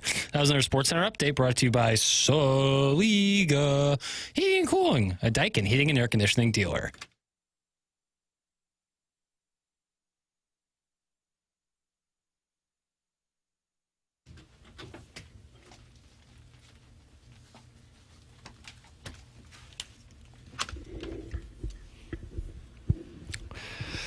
Doug, Ray Parker Jr., and did he get in litigation with Huey Lewis over Huey Lewis's claim that this was essentially a ripoff of Huey Lewis's I Want a New Drug? Am I right on that? It was something like that. Yeah, I don't remember exactly. And then Huey Lewis lost his hearing in recent years? I think so. Completely, or just a I think he's had some issues where he couldn't perform. Because he was on a band? Playing so loud for I don't know, Doug. I just heard okay. somewhere. I thought maybe there was more to it. Come on, now I got to look it up. I got to get off this Deborah Winger Wikipedia page. Jesus. Your thoughts on Huey Lewis, 314-974-0101. Who is in the right, Ray Parker Jr. or Huey Lewis? Maybe Chairman Kurt, that'll be a fun Gallup poll on the Twitter tweets. See what kind of pulse the St. Louis audience has on the I Want a New Drug Ghostbusters theft accusations. Mm-hmm. Because that's recent stuff. When was it, last week or 35 years ago? It was 41 years 40 years ago. Doug Huey Lewis had Meniere's disease. Meniere's. It's an inner ear disorder that significantly impacted the ability to experience music, a profound loss for someone who has built a career around it. Mm-hmm. Hey, guys, Borat named his son Huey Lewis. Thanks. That's from did he really? Is that right? I don't remember that part. Nordique, a hockey elephant. That's really funny. I do believe that's the case. I haven't thought about it in a while, Doug. Borat is 20 years old now. My wife. Box office, Borat. Oh. Budget, $18 million. We're talking oh, my God. Are you kidding me? Domestic Are you saying that the budget's higher than you thought? No, I'm just saying the thing had to be an ROI factory if the budget was $18 million. Right, so they spent $18 million to make Borat, and the return was... $250. Great guess, $262. I would have gone in that $250 million papers. I would have been right there with you. And I bet had an even bigger, home video run, too. I bet they couldn't keep that on the shelves at Blockbuster. So how many people involved in that production would have gotten filthy rich? Sacha Baron Cohen, for sure. And the studio. Yeah. Those two. What about Linnell? I don't even know if there was another starring actor in the film. Linnell. Who's Linnell? Linnell was his love interest. My wife? All right. How about the small, heavy-set guy you got in the naked wrestling match with? You got some gift cards. Oh, Pamela Anderson's in it. Forgot about that. Pammy. Doug, I don't know if you happen to see Nicole Auerbach's tweet. Missed it. The Big Ten is indeed in the very early stages of discussing the idea of a 28-team college football. Oh, God. Stop it. Quit it. Football playoff model. A source confirms to NBC Sports. It would eliminate conference championship games and have most spots designated per league. The idea was described to me as 7 spots for the Big Ten, 7 spots for the SEC, 5 spots for the ACC, 5 for the Big 12, 2 for the G5, 2 at large. The first 2 rounds would be played on campuses. The first round would be played during the current conference championship weekend. There are a couple of big bracket ideas, more than 20 teams being tossed around in the Big Ten, early stages, but there is support in the league for exploring these ideas. The ideas haven't been circulated much beyond Big Ten circles at this point, so they are looking at trying to get it to 28 now. Okay. 7 for the Big Ten, 7 for the SEC, 5 for the Big 12, 5 for the ACC, 2 G5, 2 at large. First 2 rounds on campus, no more conference championship games. Those automatic spots are what could be a problem because, one year you might have 7 teams perfectly worthy of it, and the next year you might have 4 or 5. What do you do then? Is that fair to everybody else? I don't think so. Things change. Sometimes programs are good for a long time, and you think, boy, we got to have at least 7 teams in there, and then might go through a patch where that's not the case at all. A 28-team playoff seems really dumb, but if the top 12 teams are all getting 1 to 4 byes, it's fine. It's basically a play-in tournament. That's from Steven Time. Okay. It just seems to me these are ideas floated by head coaches and athletic directors looking to hang on to their jobs so they can say, hey, we went to the playoffs. What do you mean you're going to fire me? I do think there's something to that. I really do. I agree with you. I think that's why we heard and would drive me up the wall about we go to bowls around here.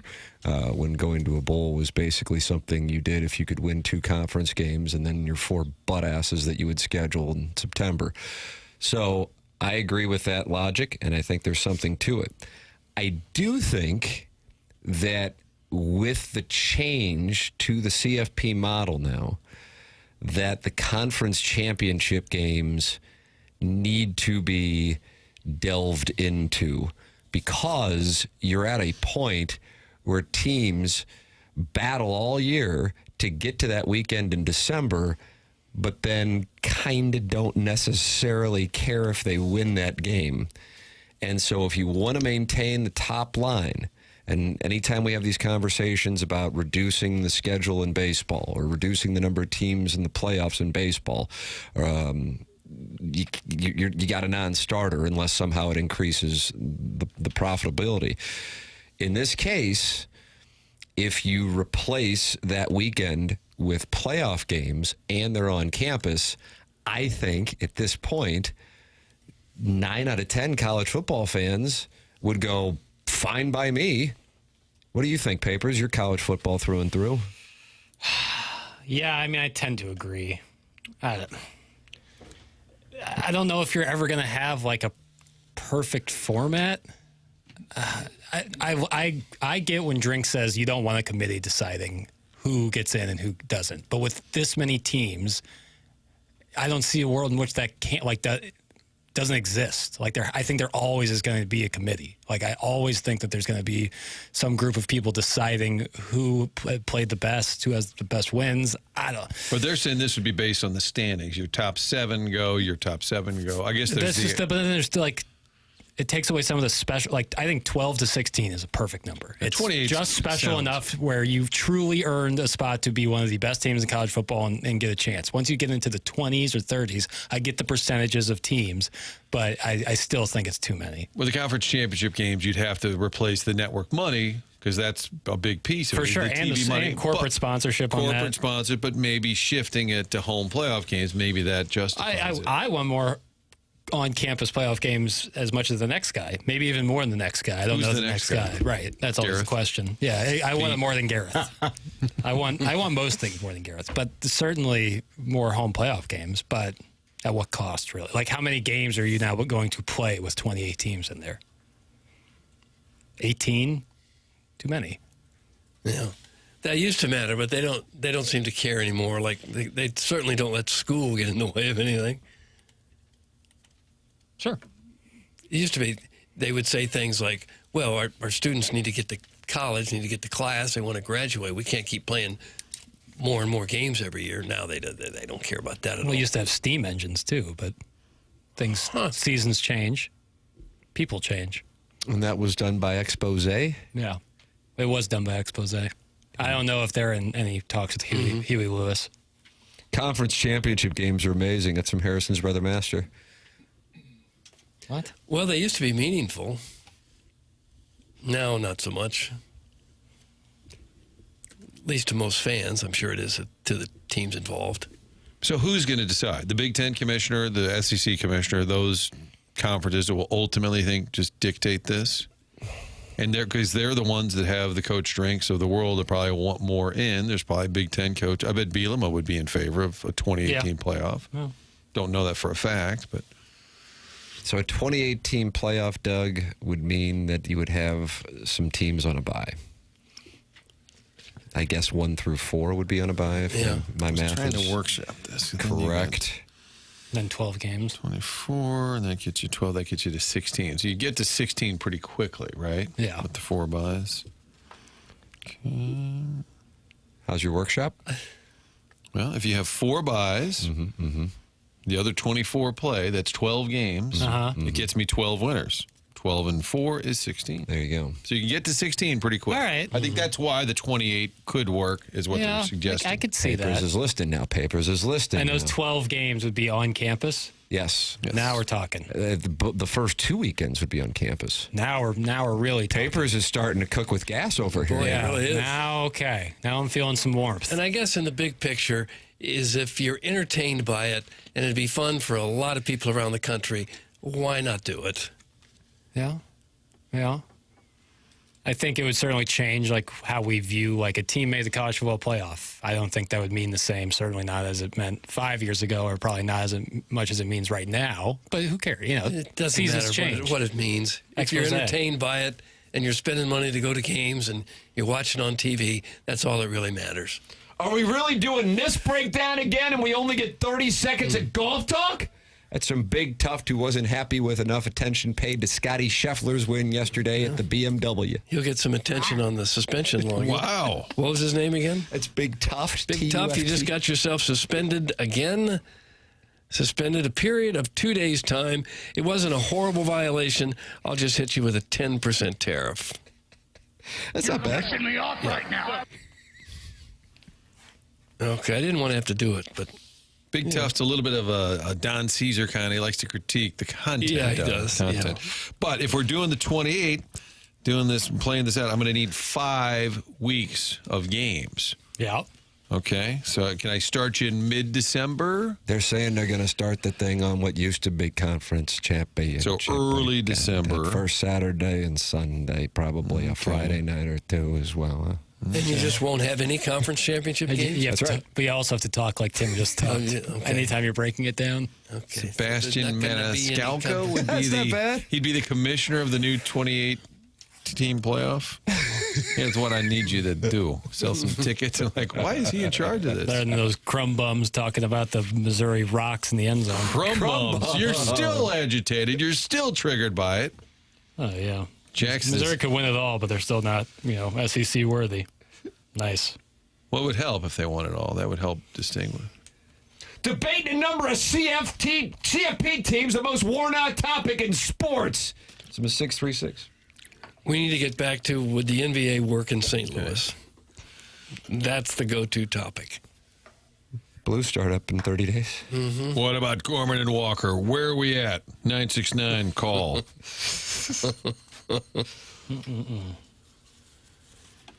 Top of the morning. Top of the Monday morning sphincter inspectors? Cardinals, STL City struggling. Regardless, will not let this bring our wonderful city down. Upside is Tim never gets less sexy. Love you, degenerates. Doug, that's from your mom's lesbian lover. Okay. What kind of a text was that, really? Why don't you ban him? Her. I'm close. That was interesting. Close. I don't really have a follow-up. Who are Mizzou's captains? The answer will raise more questions. That's from Morrison Woods Wacko. Doug, did you see that this weekend? I did. Martin, are you aware of this? I am not. I kind of had the weekend off. Oh, good for you. God bless. 9 captains named on Saturday, and 2 of those captains are Bo Prabula and the Morrison Woods Wackos inside words starting quarterback Sam Horn. Both quarterbacks named captains. Hashtag intrigue, hashtag developing. Morrison Woods Wacko has been ahead of this story, and he needs to be attributed by all sources henceforth. Does a team need 9 captains? Why so many captains? What's the point of having 9 of them? Couple on offense, couple on defense, 1 on special teams. Special teams. Can't forget about it. I got you at 5 to 6 with your math. Yeah. I don't think 9 guys are going to go out there. You need 1. If you need 1 on offense, 1 on defense. How about 2 on offense, 2 on defense, 1 on special teams? That's 5, right? One more time. Doggone it! The point is 9 seems like a lot, but There's I don't been a lot of number talk in this segment, and that's where you're going to lose me. We're losing. You're not good at math. No. Never have been. Never will Not be. classically trained in mathematics. No, I'm classically trained. So what's the quarterback deal here? Can we get some? Warson Woods Wacko has been reporting at Sam Horn for a long time, and we're now, going with it. and we're running with it. it. But this weekend, Eli Drinkwitz named him and Bo Prabula as captains. Doug, 2 of 9 captains. Do you think Central Arkansas that Drink will say we still haven't decided? I expect we'll see them both. And for sure. But it's a Kansas thing. You think it's a Kansas thing that they're going to say, well, we don't know. By Kansas, I think they will have an established Correct. But do you think they go into Central Arkansas saying, well, we just don't know. We'll see what happens. Yes. It's too early to say. Yeah. And then they're like, ha, Kansas, you don't know who the quarterback is. Yes. And Lance Leipold, not Leopold, might say, not too worried about it. You should be worried. Should be. Do you think that's the move, that they're doing this, dragging this out just to create a little confusion for Kansas? Do you think? I think that there's a slight opportunity there, so why not give it a shot? Okay. Do you think that the long history of hate for basketball talk on this program would help or hurt people's feelings about an NBA team in St. Louis? Now we're getting back to it. Personally, I think I would double down. Basketball sucks. It's from the 60s. Someone sent that in? Yeah. They believe basketball sucks. Wow. Who hurt you? That's my question. You think that texture's been hurt? Yeah, I don't know. Something with basketball hurt them. Maybe they just couldn't figure out because we how don't to have shoot an the NBA jumper. Dribbling with the left hand is very difficult for them. This is where you need a drop from Holiday. He said, did some of you guys really get cut from CYC? People don't get cut from CYC. No, they cannot cut you. That's like a rec league, isn't it? I guess you could get thrown out, but you couldn't.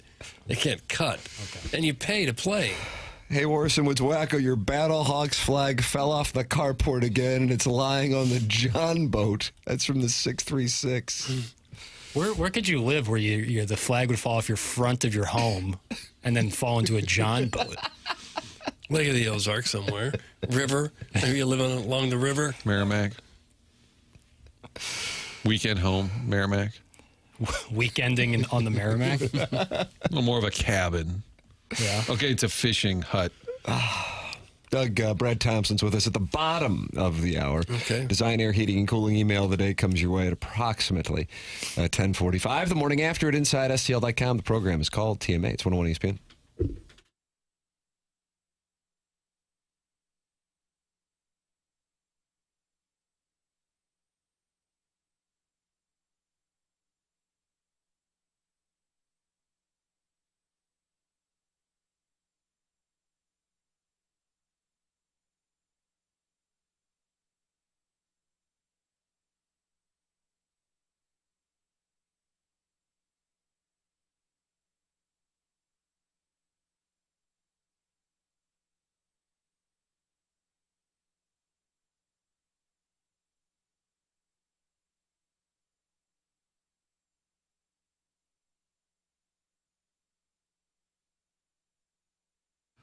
AutoLoanPro.com. That's the website to go to when you're financing a car. The only thing to know is to choose the Pro.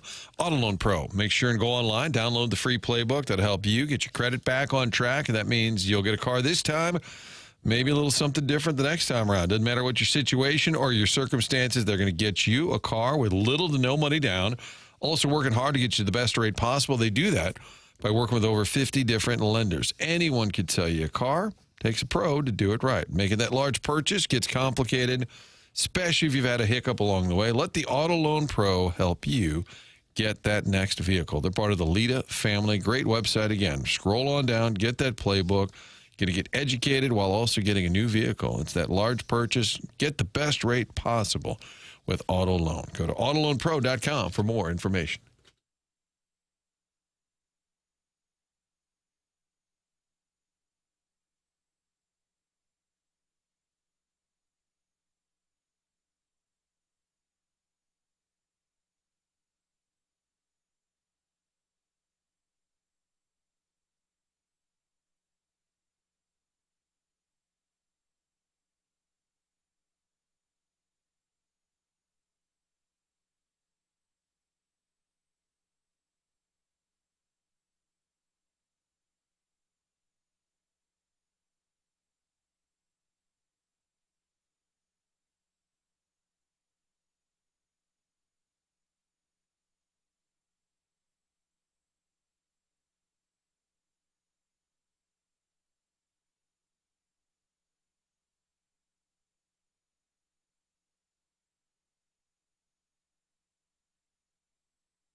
It's TMA 101 ESPN. Tim McKernan, Doug Vaughn, Martin Kilcoyne with you on the program. Brad Thompson coming up on the Stiefel dossier. We are in the 9 o'clock hour, which is presented to you by Mark Hanna, Evergreen Wealth Strategies, online at evergreenstl.com. Doug, over on your right is James Carlton. Martin, over on your left is James Carlton with the Sailor Tiger logo that you don't like. Are you trolling me, Carlton? Trolling me? Didn't even realize. It's a travel day, Doug, and I'm kind of a street tough. So as I'm going through the airports, if anybody wants to, talk some smack about Mizzou. Where are you traveling? I'm ready to throw down. The home of Mark Few. I'm going to Spokane, Washington today. What in the world's happening there? There's a conference out there. And St. Louis has 6 nonstops to Spokane? That's right. No, it's a full day. Let's put it that way. It is a Denver, full maybe? day. Salt Lake, maybe? Denver, Nice play on the Denver call. I think that's the one. I've flown to Vancouver before through Phoenix from St. Louis, and I've always thought that was an intriguing route. Yes. Let's go close to Mexico and then shoot up to Canada. Huh.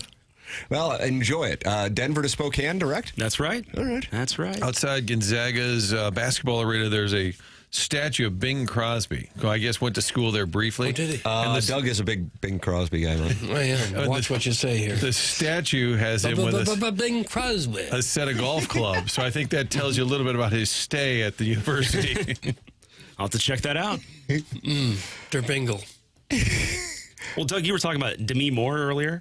A ghost with you. Yes, I Jackson calls it a supernatural rom-com. She had a difficult upbringing. I heard on long-form interview, probably on Howard Stern years ago, and so she had some issues she was powering through, and she showed up at the set with that unusual haircut for the early '90s, and they didn't know what the heck to do because they'd cast her with this long, beautiful hair, and then she showed up with her hair all chopped off. Oh, really? Is that right? Yeah. For the film Ghost, which is going to be reviewed on Movie Boy. And she ended up killing the role, and that haircut, I think, had some sort of stay for a little while. Is that right? That haircut got popular? That movie was that 1990? I don't know the years, Tim. 1990, Jackson confirms. Who else sported that haircut? China Phillips, Wilson Phillips? Am I right on that? Hold on for one more day. Okay. Yeah. Could be. Demi, are you all in on Demi? Is that right? It's not Demi, it's Demi. Well, I heard Tim say it earlier, Demi. Oh, there you go. Yeah, Ultimate Lemming move. I had the pleasure of actually running into Tim this weekend, and that was the highlight of my weekend. And I mentioned to him, I don't know if I like this stat or not. I'd be curious on your guys' thought. Mizzou in one-score games over the last 2 seasons. Papers, pay attention to this. This is going to make you more upset than the Outkick thing. 10-1 over the last 2 seasons in one-score games. That's well above average, as you can imagine. Yeah. Do they have something that is just working? Is Drinkwitz that good of a play caller late in the fourth quarter? Little Mizzou magic. Yeah, Mizzou magic with Brady Cook, or is it time to revert back to the mean on that with one-score games? And can you guys, off the top of your head, remember the one-score game in the last 2 years? South Carolina. Lost? Yes, sir. That's it. When you told me that stat when we saw each other yesterday, I was like, "Holy crap! I had not." Isn't heard it that. wild? Yeah. That is really surprising. I guess with the Cook interception against Georgia, that got away, and LSU, that got away. Yeah, they picked 6 there at the and then end. they got blown off the field by A&M and Alabama. Yep. So they're your losses. Yeah, and I think their defense is, we don't know yet, but is good enough to keep them in most games. So I think there's going to be a lot of one-score games this upcoming season. We'll see if they still have that magic to continue that streak. But that was an impressive stat, 10-1. Where are you on the Rock M? This is important. This was discussed earlier on the show. What are they doing with it? The folks know there was a podcast and they were mocking Mizzou, saying they don't feel like an SEC team, and it seemed like they based it a lot not on wins and losses but on the Rock M. They thought that was a little silly. That's a little odd. Yeah. Are you a Rock? But then Jackson admitted he's not a big Rock M guy. No, I wonder why. He doesn't have a mic, so I shouldn't ask him. Okay, but sorry. I think it's. Have you ever sat on the Rock? I absolutely have. Have you? Oh, when I take my kids, that's where we sit. Yeah, I like it. Yeah, it's a cool little sign out there. But I think we would agree that if you could have stands there, and I don't know if that's feasible with the expansion of the north end zone, it would be a hell of a lot better atmosphere to have like students at that end. I get that point, sure. And so what their contention is, they can't even fill what they have, and so they got to have this empty space and fill it with rocks. Yeah, it's going to be an eyesore this season. I mean, if you guys have seen the shots on that what is the north side there, it is very much under construction, and hopefully the television crews can kind of fade that out during the shots because it does not look good. It will look awesome. I can't wait. James is the best Shout out Stephanie in the office. She's been a star for me over the last few weeks. That's from Shrimply, Pibbles, and Doug on Friday. He was calling it Wifey Friday and sent in a picture of his wife. James, he is a huge fan of your work. Well, thank you, Mr. Pibbles. We greatly appreciate that feedback. Mr. Pibbles. James, Mr. Pibbles, line 2.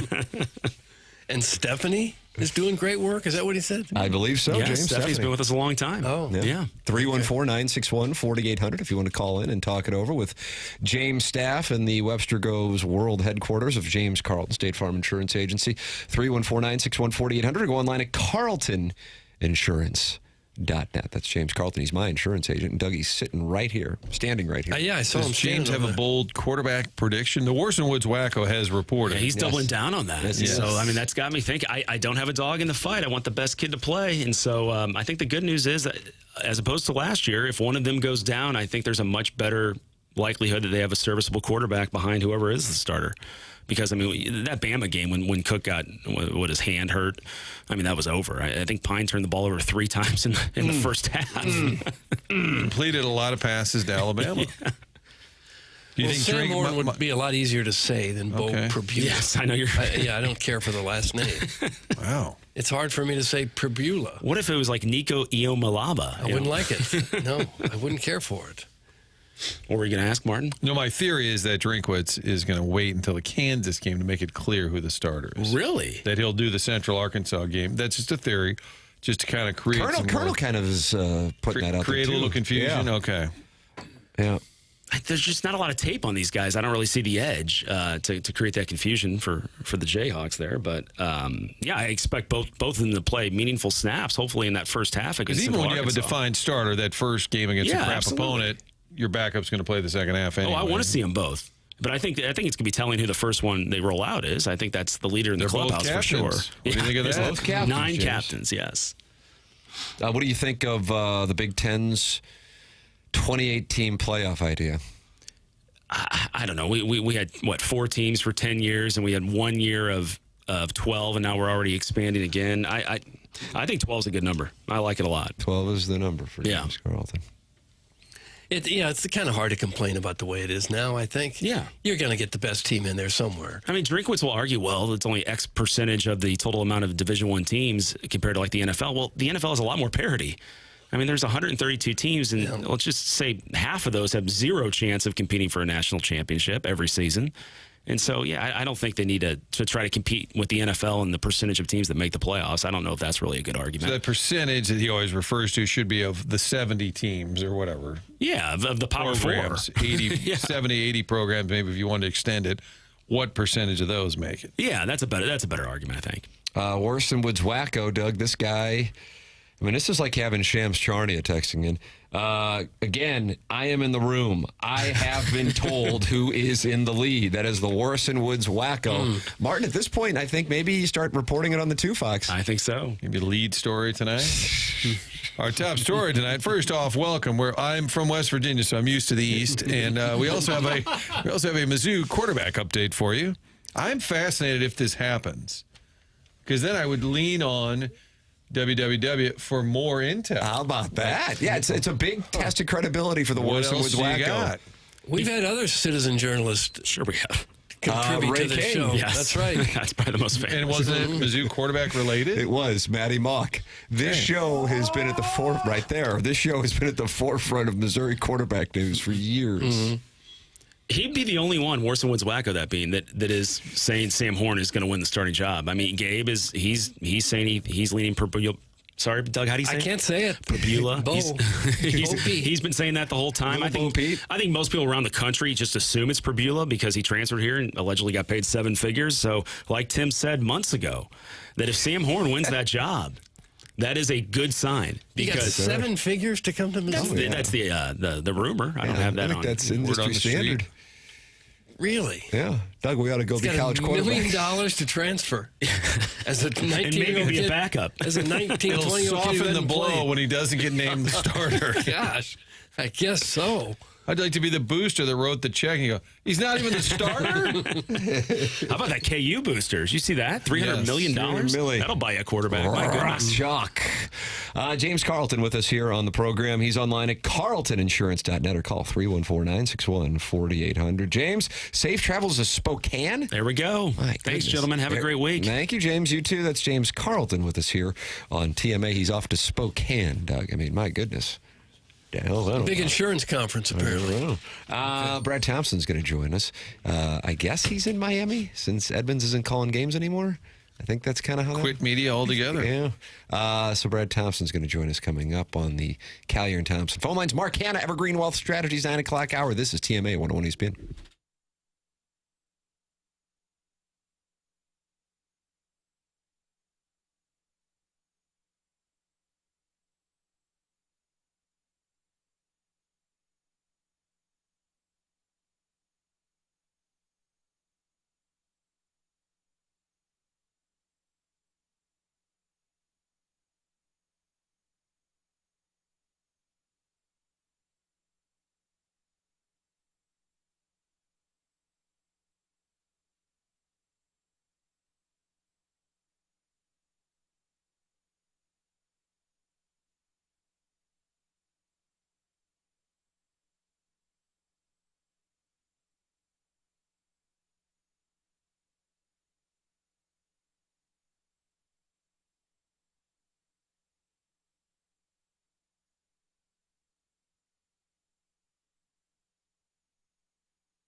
It's TMA 101 ESPN and the TMA STL YouTube channel. It's our pleasure to welcome to the program on the Callier and Thompson phone lines, Brad Thompson with us, Doug, and he is down in your old turf of Miami, Florida. Morning, Brad. Good morning, gentlemen. How we doing? We're wonderful. You're in South Florida. What are you doing down there?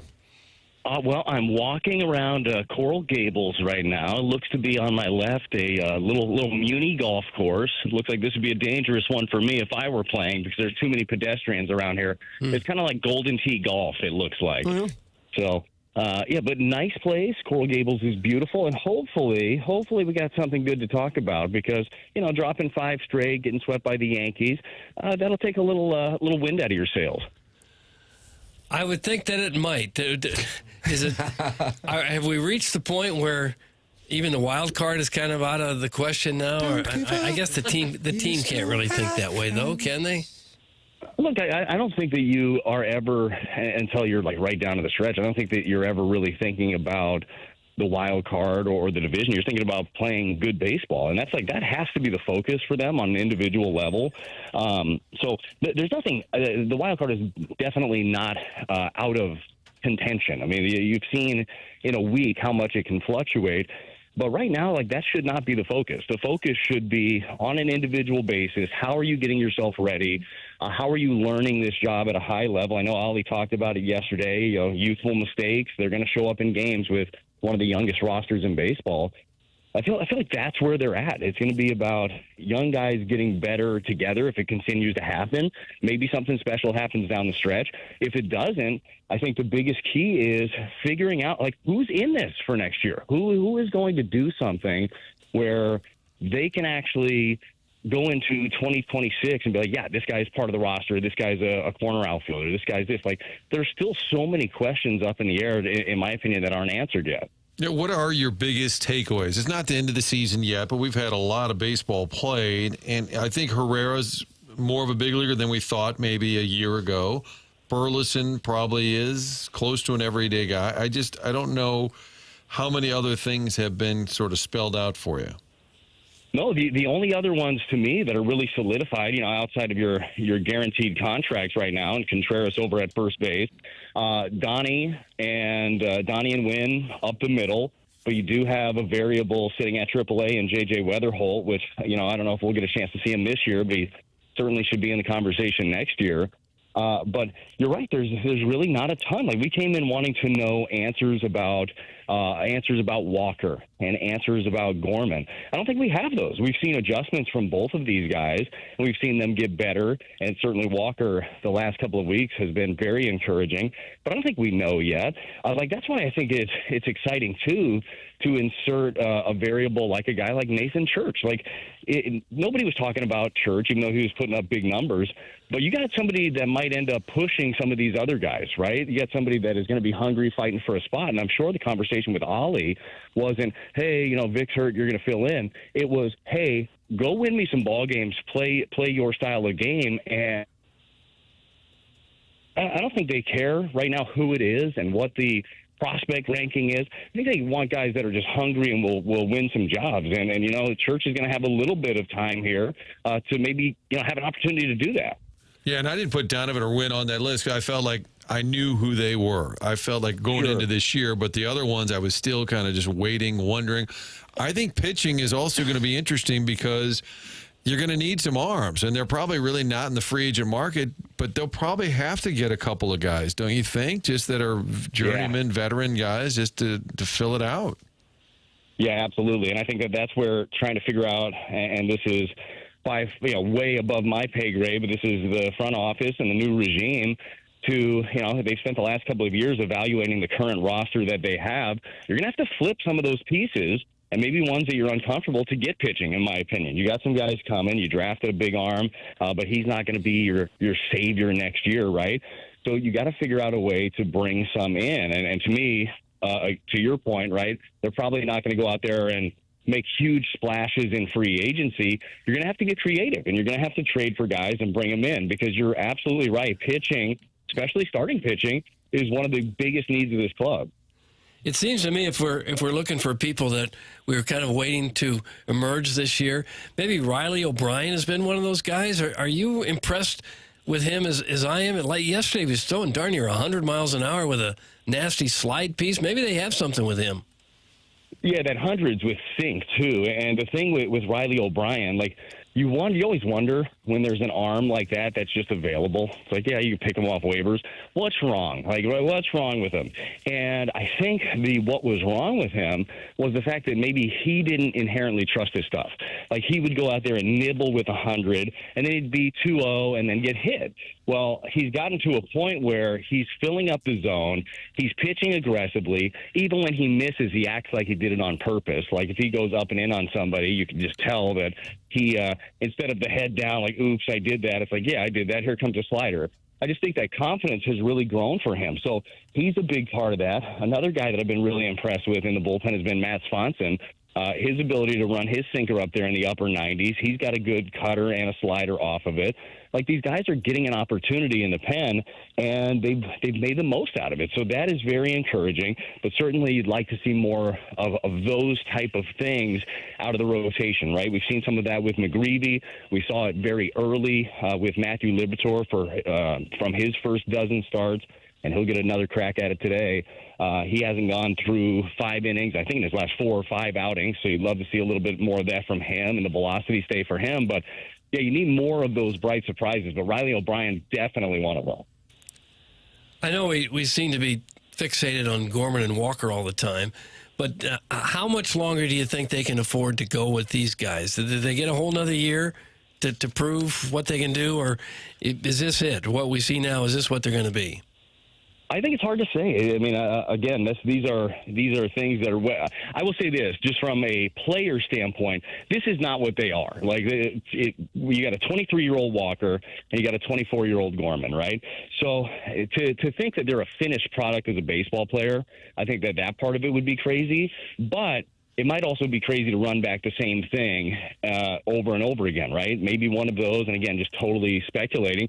Maybe one of those guys is somebody that helps you bring in somebody. I mean, maybe if you're trying to open up room for J.J. Weatherholt at a big league level, maybe you have to move an infielder, right? So I don't know the answer to what the future looks like for them in a Cardinals uniform. I do know that there's no chance that these guys are finished products. Like, you're still growing so much as a big leaguer and as a hitter, especially in your early 20s.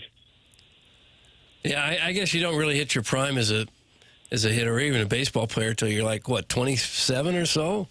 Well, it's what they say a lot of times. The prime for a hitter is like 27 to 32. Now, that may have come down a little bit, 25 to 30 maybe, as guys aren't playing as long. But there's so much you have to learn, right? And a lot of it is learning yourself, learning your swing. One of the best pieces of advice, like from hitting I've ever heard, was Matt Holliday, and you guys have Matt on the show all the time. Matt would always ask guys, and ask himself, I'm sure, as a hitter, when they're going well, hey, what are you feeling right now? What are you seeing? What are you thinking about? And have those notes written down. And then when things go bad, being able to go back to it. Like, you learn through the process. You learn through the failures, and then you have to figure out ways to fix yourself. We always lean on the hitting coach. Like, it's hitting coach's fault. Well, a lot of times it's on you. Like, it's a very individualized sport.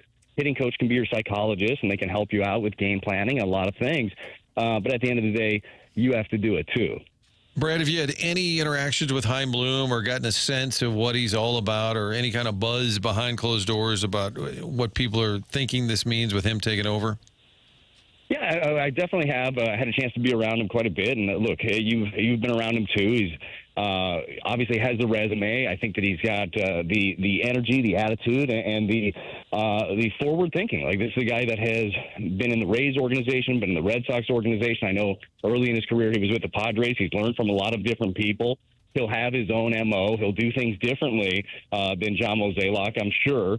And an interesting thing with Chaim, unlike Mo, is, look, Chaim doesn't have any ties to these guys. Like, he didn't draft these guys. He didn't develop these guys. So him and Rob Sherfolio, like, they're going to have a different look at the organization that maybe some of the guys internally, like, there's always a connection, right? Guys that you bring in and guys you have relationships with. And I think that view, and especially the fact that they've been able to do what Chaim has for the last 2 years, is going to be really important heading into this offseason. So I think that there's excitement around the potential of a new regime. I'm sure there's excitement for Mo to be able to step away and actually have a real life and know that as much pushback as there's been the last couple of years, that he's got a great legacy that he's left behind him. And look, you always move on. So I'm kind of excited for what this looks like with Chaim Bloom. Brad Thompson with us here on TMA. Brad joins us every Monday on the program. Brad, enjoy your time in Miami, and we will look forward to talking with you again next Monday. Sounds good. You guys take care. Take it easy. It's Brad Thompson with us here on the Collier and Thompson phone lines. We'll take a commercial break, come back with more TMA 101 ESPN.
Hey, this is Jackson with a Sports Center update. This is driven to you by Johnny Londoff Chevrolet and Johnny Londoff Autoplex. The Miami Heat are signing guard and former Missouri Tiger Drew Smith on a new 3-year contract. Smith has developed within the Heat organization, overcoming season-ending ACL and Achilles tendon injuries in the past 2 years. Former Missouri Tiger Drew Smith signing a 3-year deal with Miami. That was another Sports Center update driven by Johnny Londoff Chevrolet and Johnny Londoff Autoplex. See them at londoff.com. Chevy, together we drive. Are you kidding me?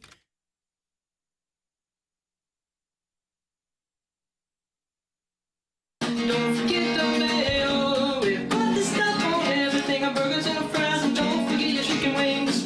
And the sandwiches are nice. They're better with the mayo.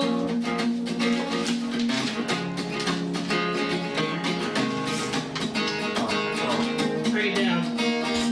Burritos, Totitos, Doritos, and Cheetos, Fritos, Mojitos, and the Senoritos, Framios, and Trios with the jalapenos. Yeah. Tacos from Pacos with ponchos, nachos, churros, rancheros, and some Canyoneros. I'm out. Adios, amigos. This is really good music. On everything, our burgers and our fries. And don't forget your chicken wings. Help us celebrate today. This one's for the mayo. There you have it. Yeah, clip that off. It's TMA 101 ESPN shows presented by Brown and Croup. And Doug, Ryan Helsley has had a rough start to his time in Queens, and he did an interview with the New York Post and said it has been like a bad dream.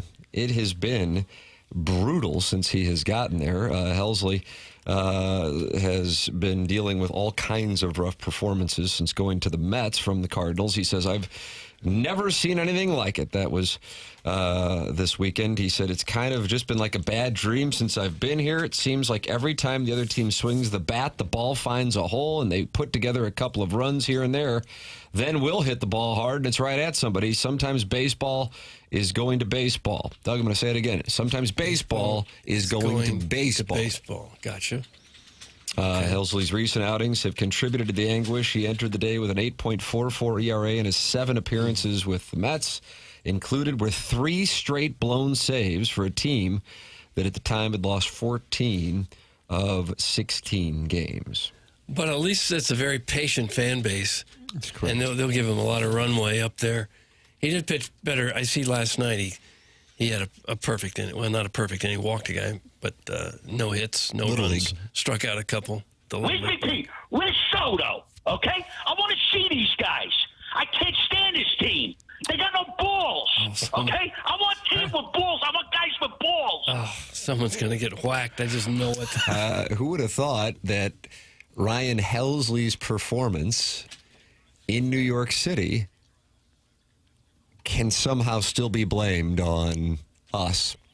Oh, it's our fault? It's almost like a Cardinal player wasn't as good as this soft me and team believed. No way. That's from the 314. Jackson, do you want to ask if he's been hurt by somebody? Who hurt you?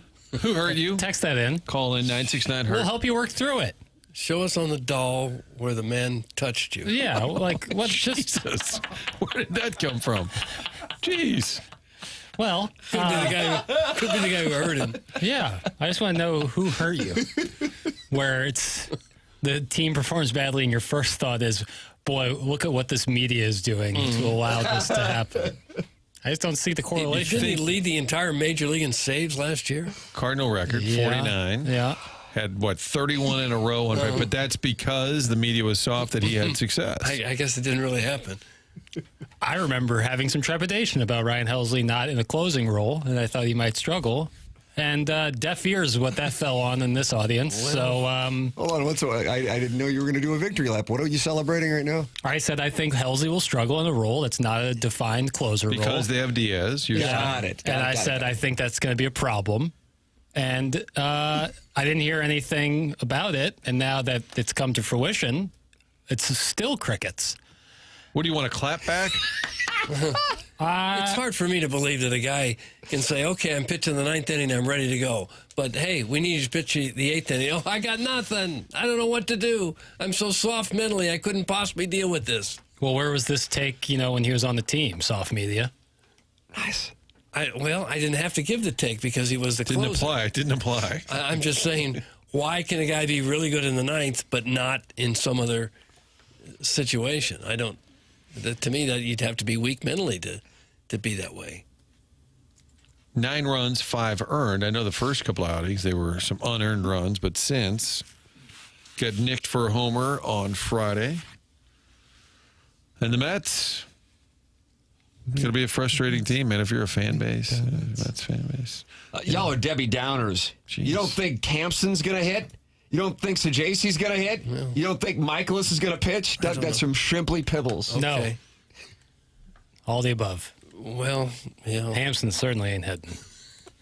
The Hampson thing is really it really puts me in a bad place when he steps into the batter's box. Because you have a season of runway, give those at-bats, any of them, to anybody but a guy who, God bless him, is in the big leagues. God bless him. Absolutely. But you can do better. Right. And you might as well find out what somebody, even this church for the last 4 weeks, should have been here instead of Hampson.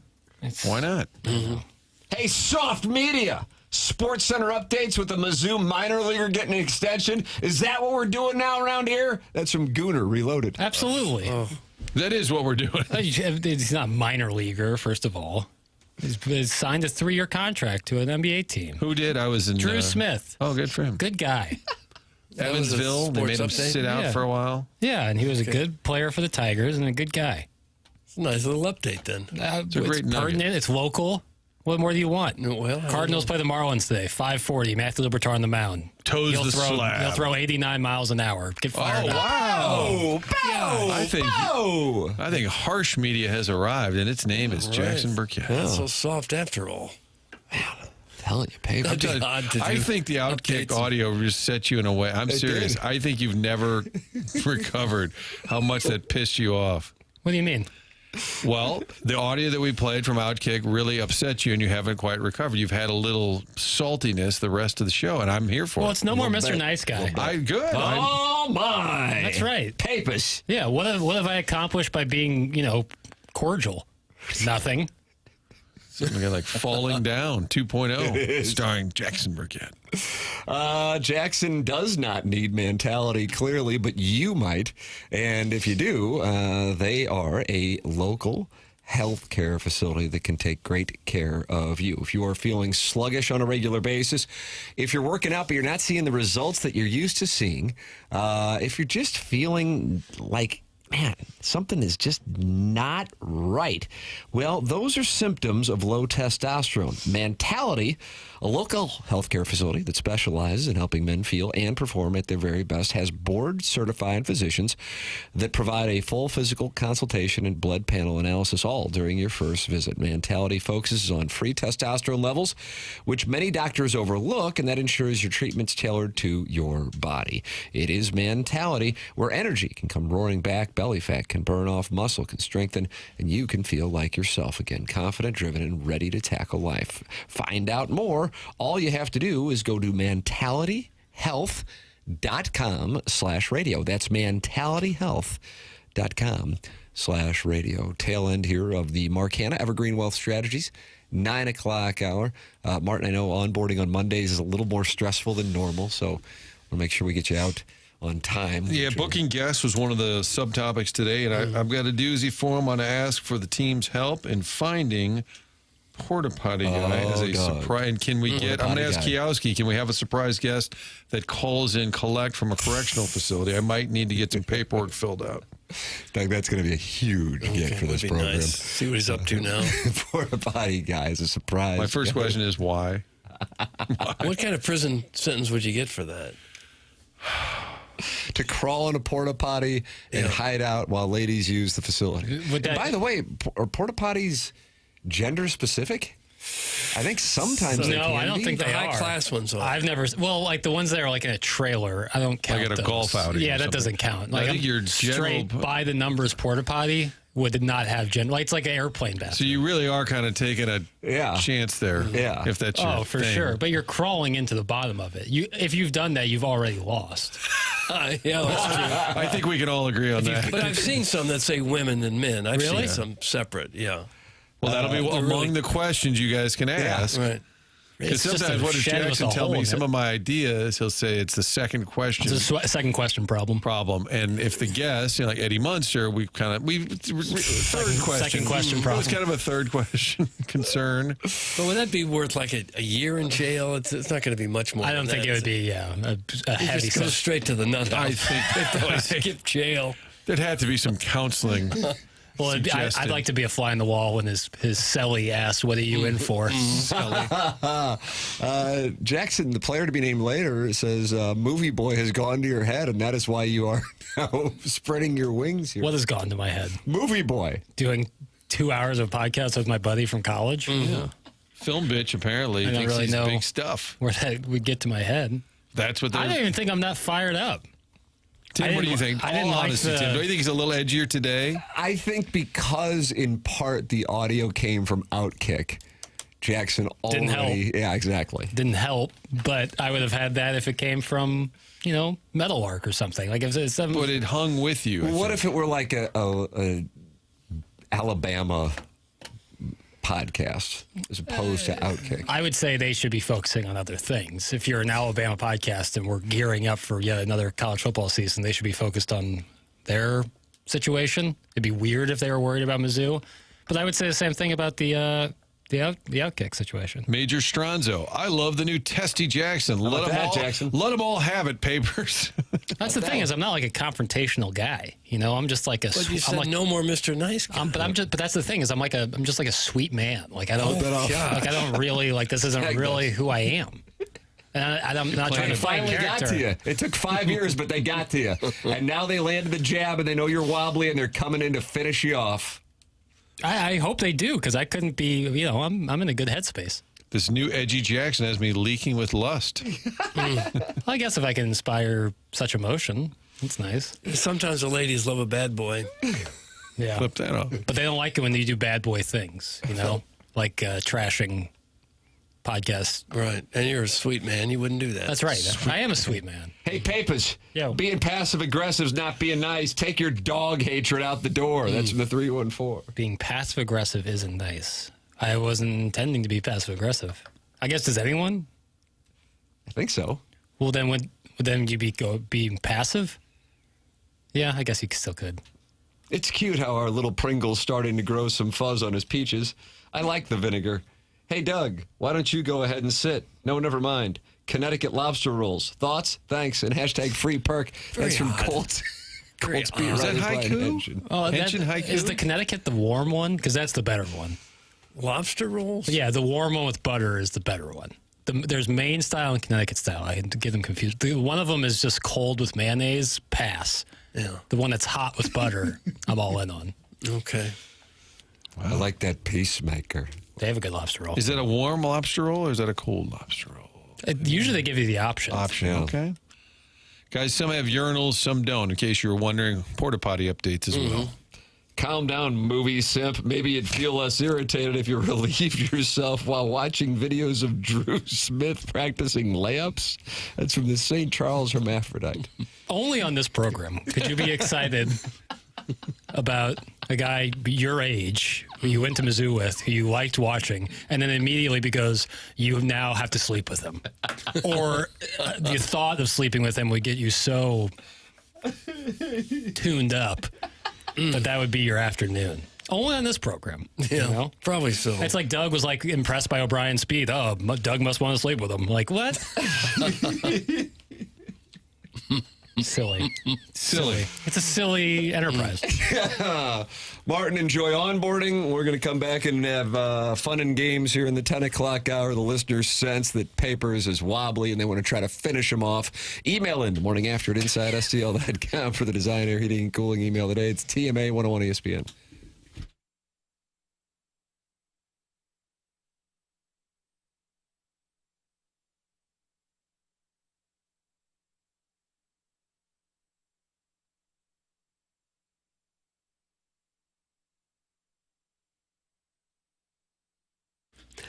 You have heard the name Stiefel many times. It's because they sponsor everything, including this award-winning broadcast dossier. But did you know they're also throwing one of the biggest parties St. Louis has seen since the Parade Down Market in 2019? It's the Stiefel Charity Classic. New title, new energy. It's all going down September 4th to the 7th at Norwood Hills Country Club, where golf legends from the PGA Tour champions show off their stuff. Did we mention there's also a concert? I should. OAR is performing live at the Friday night community concert presented by CarShield. That's right. Of a Revolution is bringing the good vibes. Friday tickets cost $50, golf and OAR included. These bad boys selling faster than a Friday foursome at the Dotem. Any kids 16 and under, active military, veterans, and first responders, you are in free. That's Stiefel. Again, Stiefel, Stiefel. And if you win today's email of the day, you also get 2 all-inclusive tickets to the golf tournament. Day of your choice includes VIP parking, food, and beverages. So we will see you at the Charity Classic. That's StiefelCharityClassic.com.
How do you like this? Well, it's not really my favorite style of music, but it sounds like a fine tune. People are getting my goad. Is it goat or goat? I think it's goat. Goat? Well, they've been getting it. And so I'm playing a song I like. Chance the Rapper had a new album out on Friday. I didn't really like it. This is a track from it. Okay. Chicago's own. You get goaded into something, but they want to get your goat, I think. Okay, that actually helps a lot. So I think all those things are going on here as we enter the 10 o'clock hour. I've been goaded and my goat has been got.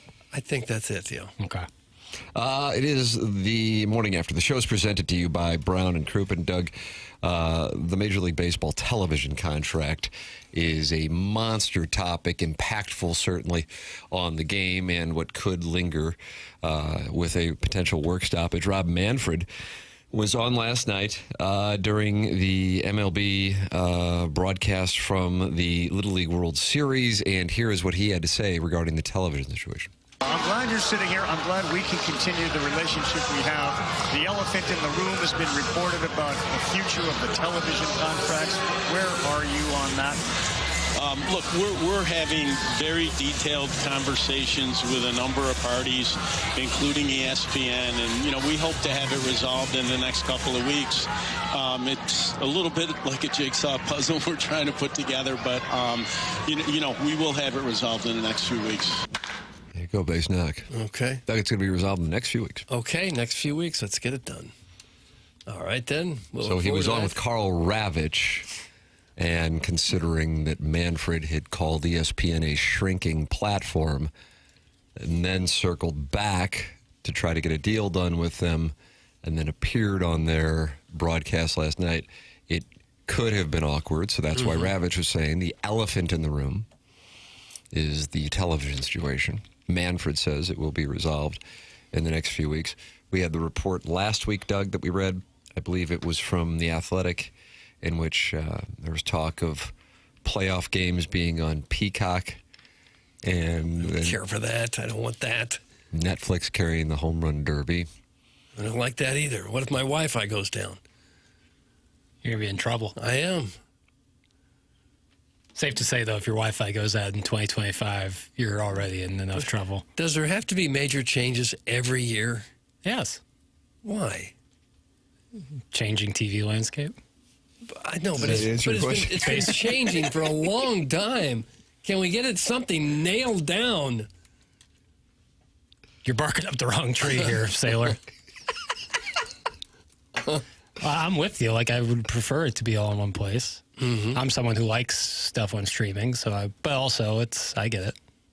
The olds love streaming sports. That's from Hunchback of On Castle. They do not. I don't care how I get it. I just want it to kind of be the same for a while. Yeah. Well, I'll stream if I don't have to buy a fourth and fifth subscription to something. I don't like to keep have doing Peacock, right? I guess. I don't know what I have anymore. You have Brazzers. I don't have that. I don't know what that is. Right. So you were able to say you don't know if you have Peacock, but the Brazzers like instant. No, I see Peacock. Nice job, counselor. Peacock comes up on the screen. I don't know if I have it. A lot of things come up on my screen I don't think I have. Yeah. Never seen Brazzers come up on my screen. The day is young. Like Apple TV Plus. I don't know if I have it or not. You think For a while I watched soccer games, and now I don't get soccer games. Yes, games. Evan Drellish of The Athletic tweeted out that MLB will now be on Brazzers. The response of the olds would be good. You have to watch a 15-second ad for every pitch. I'd be on board for that, just to see the replies. Can we stop putting KG on the camera when he's wearing a Boston hat? FFS! That's from the never-ending wipe who is in the Michelob Ultra YouTube chat and not happy that Chairman Kurt is wearing a Swaks hat. Who do the Cardinals play today? Doug, is that the Marlins? I might go get a Miami hat today. Unbelievable. What's going on in here? People like that old Florida Marlins hat. With the fish? Yeah, with the big marlin on it. Didn't Orestes Destrada wear that hat? Orestes Estrada, first baseman. He had a little cup of coffee doing some broadcasting, didn't he? He did. Yeah. And Charlie Huff started their first game. Was that against the Dodgers in '93? I don't know the years, Tim. He was a decent player. Charlie Huff or Orestes Estrada? Both. Charlie Huff Huff probably was lasted pitching a long time. You think he pitched in the '60s? No. I don't think he goes. I think it's live. The Marlins won that game, Doug. Yeah, got to do show prep around here. My man. God, he looks old. Who's Charlie that? Huff? Charlie Huff. He pitched into his 40s. 1970 was his first. I almost got it. Yeah. God, that would have been huge. Because Nolan Ryan started in the 60s, right? He would have been like late 60s to the 90s. That's insanity. Doug, look at this picture of Charlie Huff in this Marlins uniform. How long did He you looks about like 75 years old in that picture. He does. Throwing the old knuckler. Are there any knuckleball pitchers left right now? Yeah, there's one on the, is he on the Padres? Matt Waldron, maybe? Is that his name? Boy, there used to be a Matt bunch Waldron. of them. There was a time, like when the Negro brothers were around and Wilbur Wood and guys like that, there was half a dozen or so knuckleball pitchers. If you got to take 50 hacks, you think you could make contact on one of those? I feel like you have a better Probably chance not. on that than you would like a 95 mile per hour heater. I disagree. Really? Yeah. You think it'd be easier to hit 95 plus heat? I than mean, a I think knuckle? eventually, if you're athletic enough, you could time the speed, the velocity of the pitch, but the unpredictability of the knuckleball, I think, is going to give you problems. Well, there's no doubt it's going to give you problems, but most people, regardless of how athletic they were, would never get around on the 97-mile-an-hour fastball. That would put an end to about 99.5% of the American public. I think I think we could do it. I'm kind of doubting that. I would fall down if I had to swing that hard. Tim could do it. Tim, of course. Yeah, I'm really talented. A dog-hating socialist and a Red Sox/Dodgers fan on a St. Louis quote-unquote sports radio program. This is peak hate watching. God bless these United States. Well, that's from Jackson Mamdani. Feels like we've gone woke. Jackson Mamdani. Gaslight girl boss gatekeep. How did you like that? How did I like it? Mm-hmm. I feel in a lot better place than that person. If that tells you anything. Okay. Yes, the age-old discussion by quote-unquote active radio guys talking about hitting major league pitching, and they're not happy about the conversation. Why listen is the question. Oh, no, you don't say that. You don't. I know. Oh, brother. So bitter. Why is everyone so bitter? Weekend sweep? Because the Cardinals lost. Yeah, boy, how did they ever? Mm-hmm. How would you feel the Monday morning after a Missouri loss to Kansas in a couple weeks? Oh, God. You thought it was bad the morning after Wichita State. I don't know if I could handle that.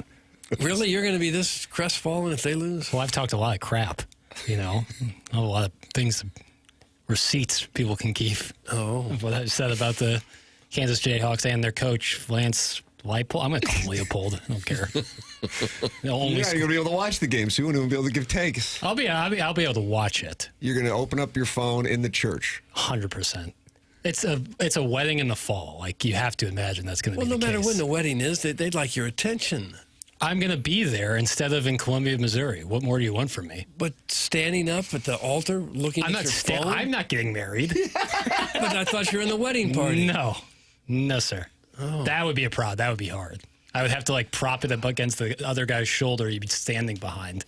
That would be difficult. Am I a terrible person for wanting Kansas to beat Mizzou just to see Jackson's reaction? That's in the Hunchback of Oncast. You wouldn't be alone.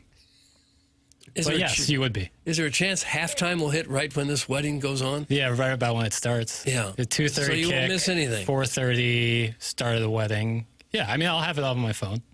I'm hoping that it'll Turn the phone off if it's halftime, though. For sure. Yeah, I'm not going to watch commercials. Shout out to our friends at Marching Mizzou, but I won't be watching that. No.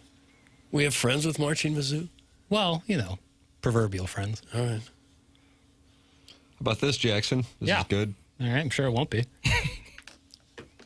Come on, guys. This is the morning after, not the weekend just started. That's some Big Steve. Holy hell. Doug, that might have been the knockout punch. And the thing about it is, it really wasn't necessarily intended to be, which is why it was so effective. Got him, though. Always making the B-fib happy.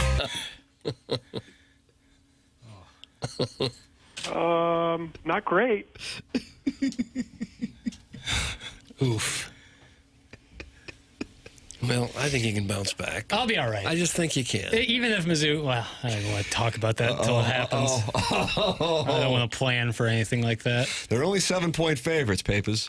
Yeah, I mean, people are high on Kansas. It's just like, feels like if you get 7 wins at Kansas, they give you a cookie and a pat on the head and said, you get another year. Mm-hmm. And you did great. You've turned around Kansas. Because we're not like the worst Power 5 school dressed every Saturday. Oh, boy. Give Big Steve the text of the day. That's from Jugs in D.C. You giving it to him? Sure, why not? All right, Big Steve, congratulations. You have won text of the day for just dunking on Jackson. Yeah, God. Who was the 7-footer that Vince Carter dunked over in the Olympics? Doug, who is the 7-footer that Vince Carter... Gosh, what made you think about that? Well, that I would think is like the greatest posterizing dunk of all time. Frederic Weiss.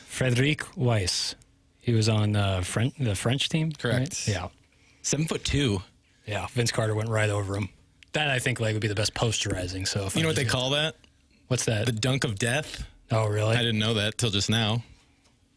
Don't worry, Jackson. If Mizzou is 2-2, at least hockey's right around the corner. Oh yeah, rejoice. You going to get excited about the hockey campaign? It's been about 27 years of that not being the case. So I don't see this one being any different. I'm happy. I'm excited for my friends and my folks who do get excited for it. Okay. You know? Your friends and the folks. Yeah. It's good to have more sports going around. People used to always call their parents their folks. Yeah. Do you call your parents my folks? It is very folksy to say that. I don't think I ever have in conversation. Here, let's go meet my folks. It's akin to like calling your wife your old lady, right? No, because there was no disrespect meant. Uh-huh. It's just that's what you called your parents a lot, my folks. Got it. I think calling your wife your old lady is probably not what she would like to be called. I wouldn't think. Let's get Cody Schrader on the show. That's what we'll do one point. Okay. All right. Martin did say they were learning about guest booking and onboarding today, so I guess porta potty guy and then Cody Schrader. One thing at a time here. Dougie's a member of the Fighting Rammies. Send your emails in the morning after at InsideSTL.com for the Design, Air, Heating, and Cooling email today. This is TMA 101 ESPN.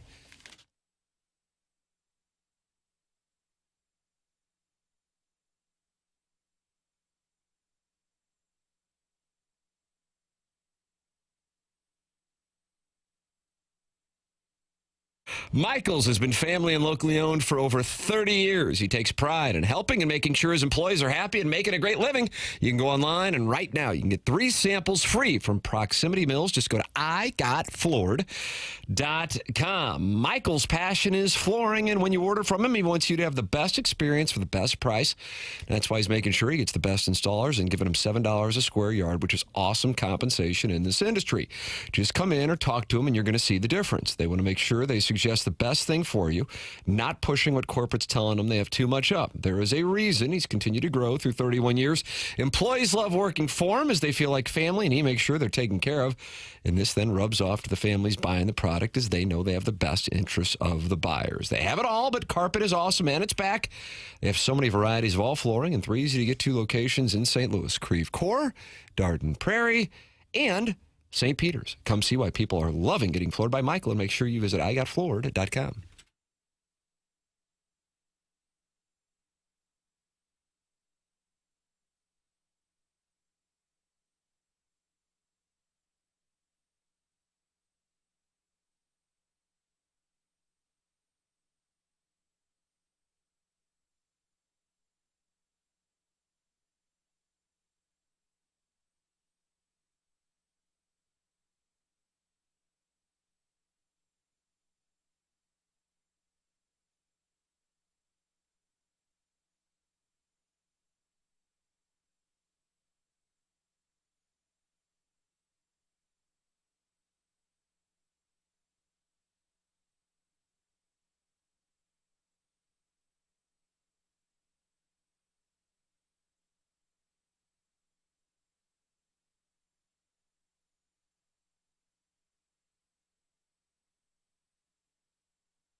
This has communards overtones.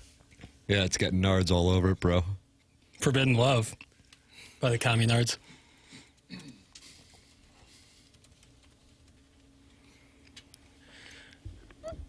Was this like, were they popular, or was this like a little niche thing that we stumbled into? Niche. I'd never heard the word until I got on this show. But hear that yakety sax? Yeah. Not saying I don't like it. I'm just saying I hadn't heard it. It's TMA 101 ESPN. The show's presented to you by Brown and Croup, and you can email in the morning after at InsideSTL.com. There is a war going on right now between the audience and the show itself. And really, at this moment, the audience is focused on taking the tower, and the tower is named Papers. They certainly buzzed the tower. Did you tools ever talk about Coward, or did you just choose to ignore my attempt at a topic that Sharon and Clayton, who starting at 6:59 this morning, was sending in texts about Colin Coward's tweet about St. Louis?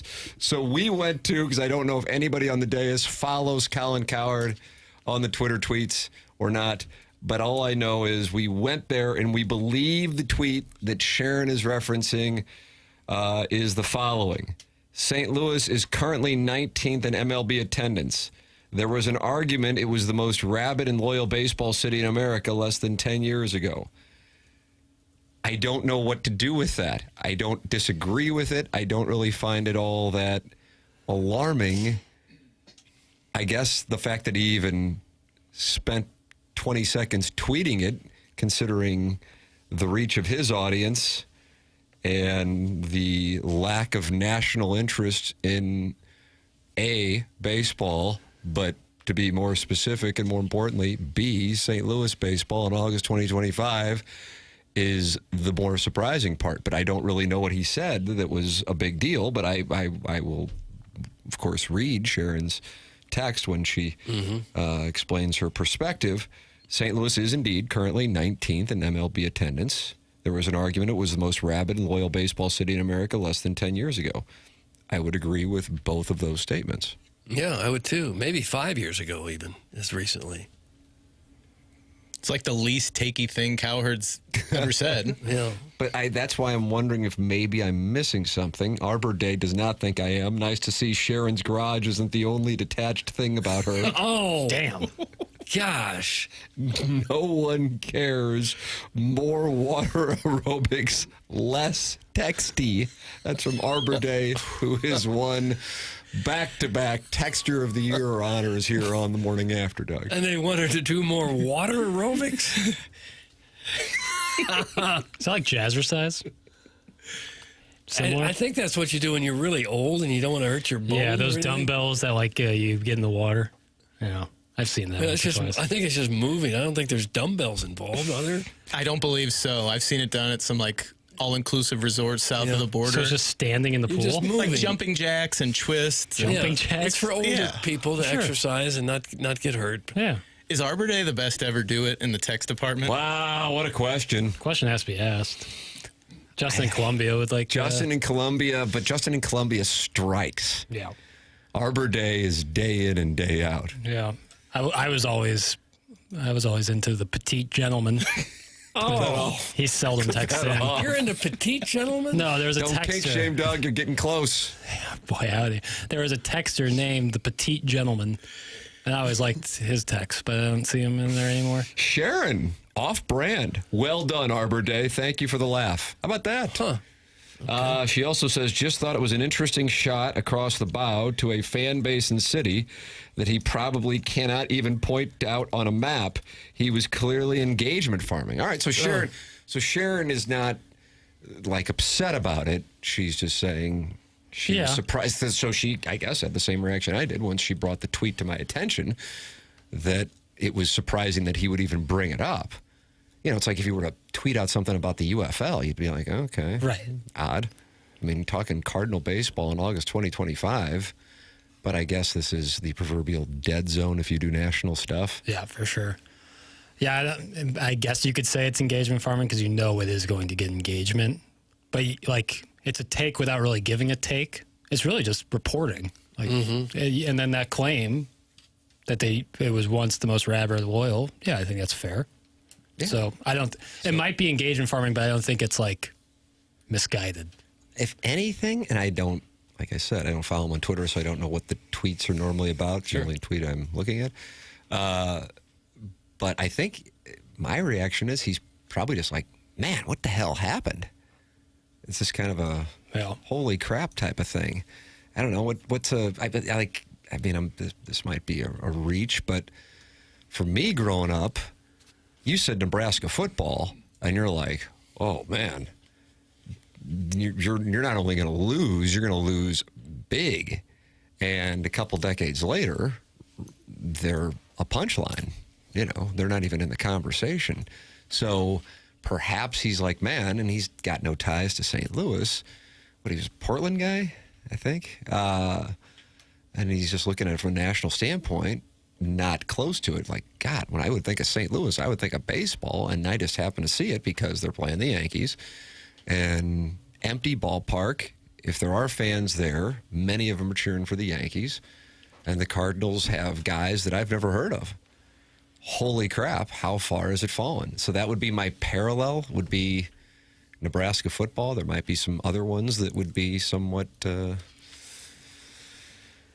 Yeah, and there are schools in college football that have gone the other way. I mean, for many decades, Kansas State was a doormat for everybody, and now they're decent. Indiana football, and then in addition, Indiana basketball kind of work both ways for this. Yeah. Football's come on, basketball's fallen off. When did Oregon kind of show up as like a perennial year in, year out contender? Was that Dennis Dixon in 2007? I don't know. You keep asking me the years. I just don't know. Was it Achilles Smith? I don't know the years. I didn't ask about the years. I asked about Achilles Smith, and wasn't he picked second overall? He was, and he was a total bust in the NFL.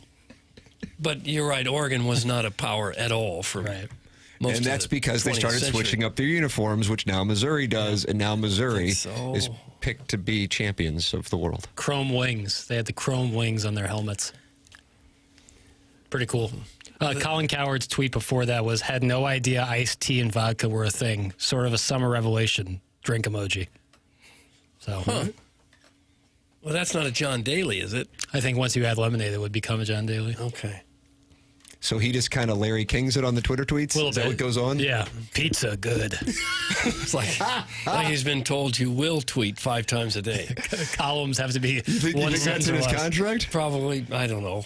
I'm very grateful that my Hubbard contract includes nothing So you about can't, social media. You can't tweet out such things. But I've been offered in our upcoming QFTA, Jackson, $1,000 from a listener to just post at least 5 times a day on Instagram and Twitter. Got to do it for a month. 5 total. So like 2 IG posts and 3 tweets. I believe. I don't have it. Yeah, if it's 5 of each, then that would be pretty tough.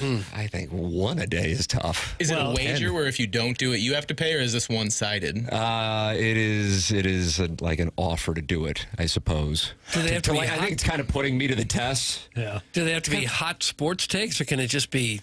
Well, I think it's just like because I'm saying, like, well, if I were to post, yeah, I guess the Twitter stuff. But I think the hatred in the comments would be the entertainment for the gentleman.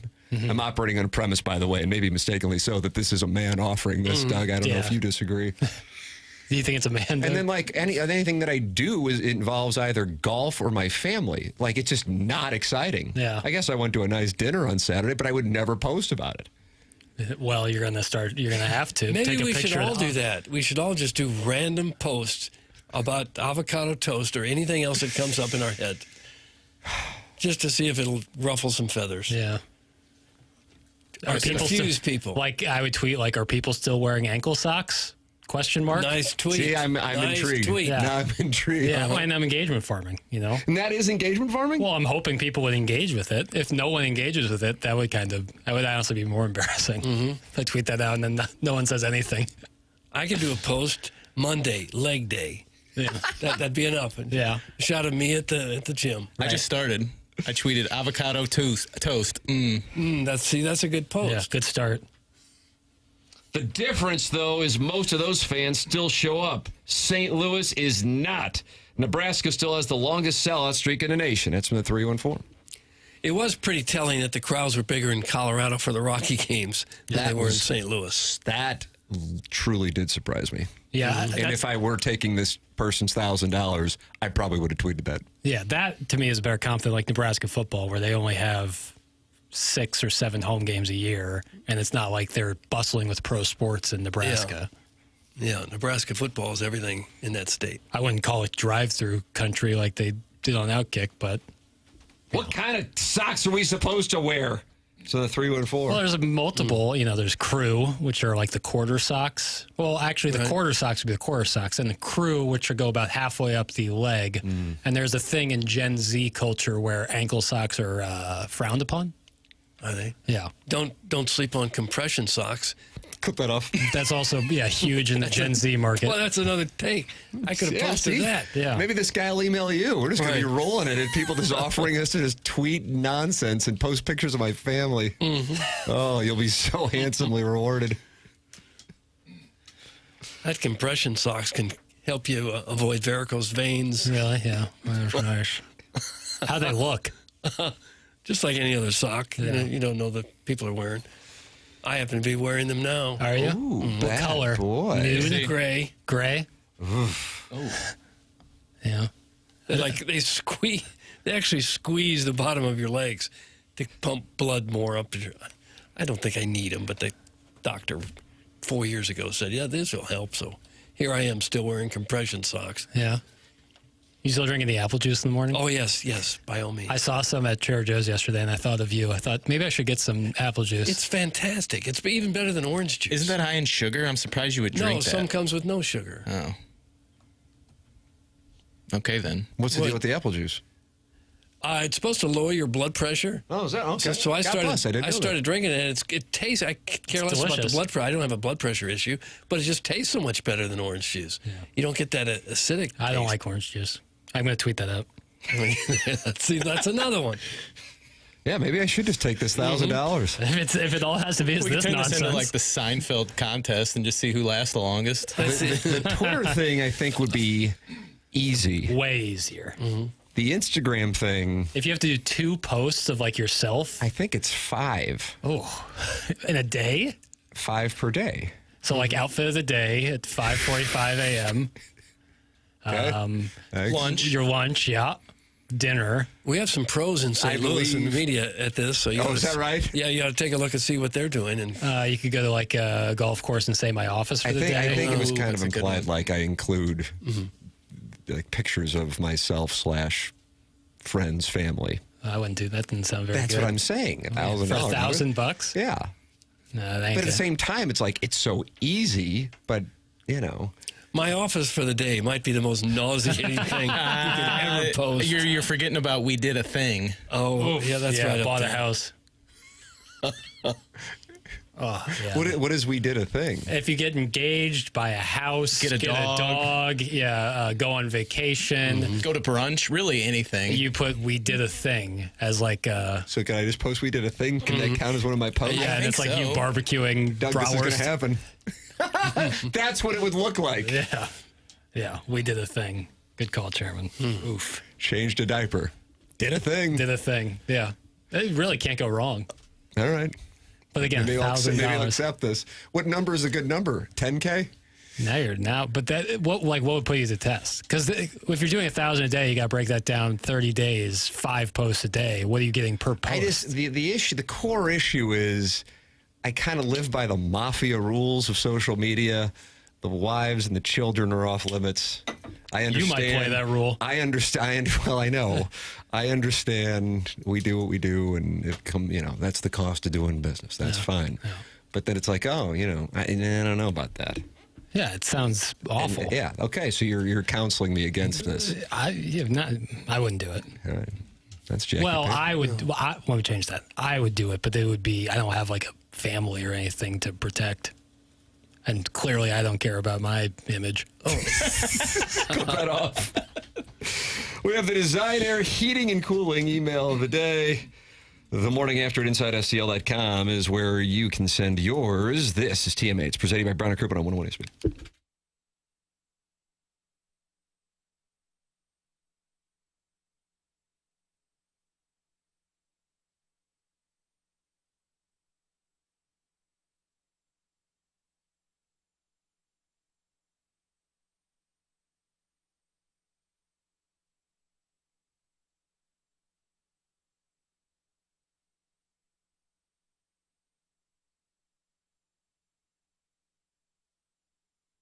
Hey, this is Tim McKernan. Right now, buy 2 windows, get 2 free, and you'll pay no interest over 5 whole years. Call them at 314-334-2522 for your free in-home estimate today. And like me, you'll be saying, I love my windows. That's Universal Windows Direct.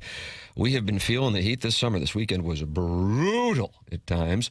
And if your windows are not doing their job, your cool air is going right out the window, literally. And that's why now is the time to call Universal Windows Direct for their buy 2 windows, get 2 free offer. And the best part is you'll pay no interest over 5 years. Their super spacer technology will keep the hot air out and will keep the cold air in. Call 314-334-2522 or visit universalwindowsdirect.com to schedule your free in-home estimate today. Buy 2 windows, get 2 free. No limit on how many windows purchased.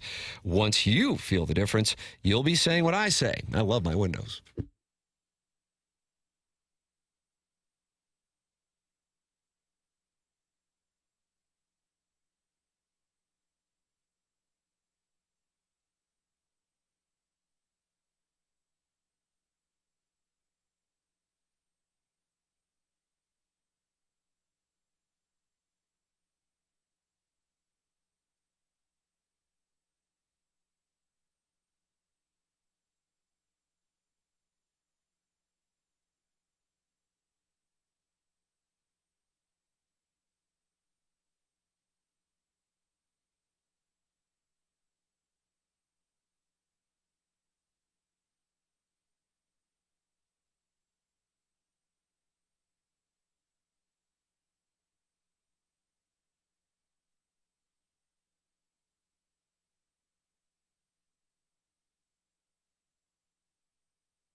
This is Jackson with a Sports Center update driven by Johnny Londoff Chevrolet and Johnny Londoff Autoplex. Cardinals back in action today, taking on the Miami Marlins in Miami. 5:40 p.m. first pitch. Matthew Liberatore on the bump for the Redbirds. That was another Sports Center update driven by Johnny Londoff Chevrolet and Johnny Londoff Autoplex. See them at londoff.com. Chevy, together we drive. Are you kidding me?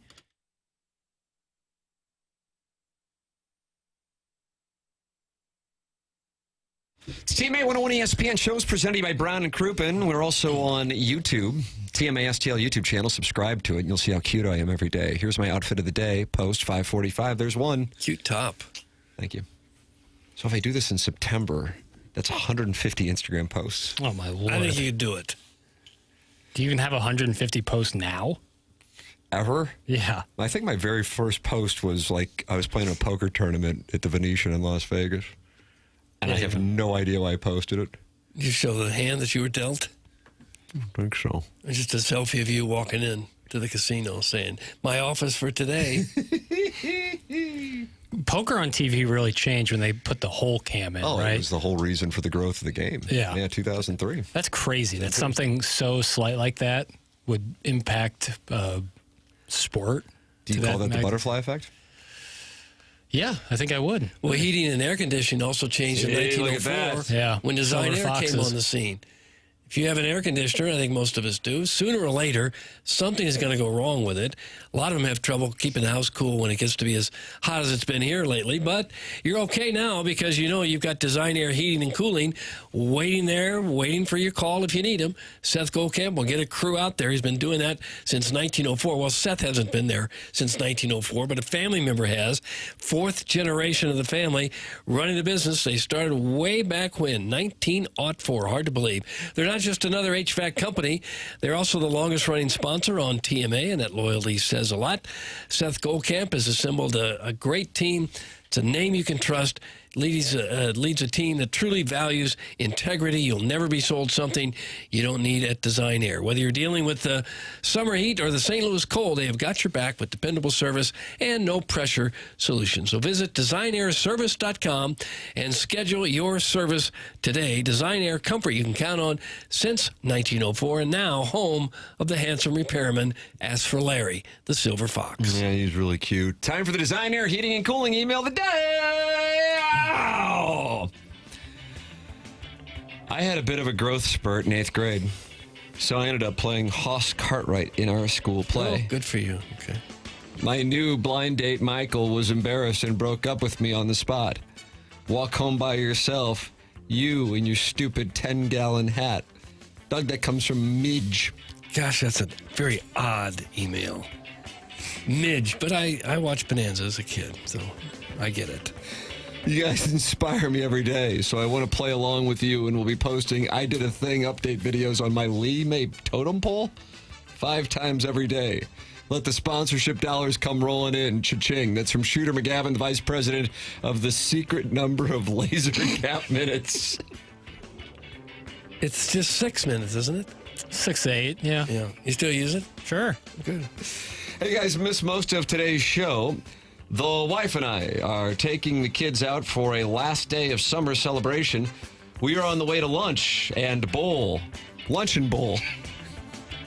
Doug? Lunch and bowl? Maybe they're going bowling? You'd have to wash your hands in between. It was filthy. Mm-hmm. My wife, as beautiful inside and out as Tim, looks at me and says, "This is what you listen to every day?" Yeah. It's just mindless chatter with like a few baseball puns that I don't get. Yeah. No wonder we don't have any deep conversations. Thanks for helping my wife understand me better, guys. That's from the listener to be named later. Listener to be named later. Morning, boys. Happy Monday. I wanted to start your week off with a haiku.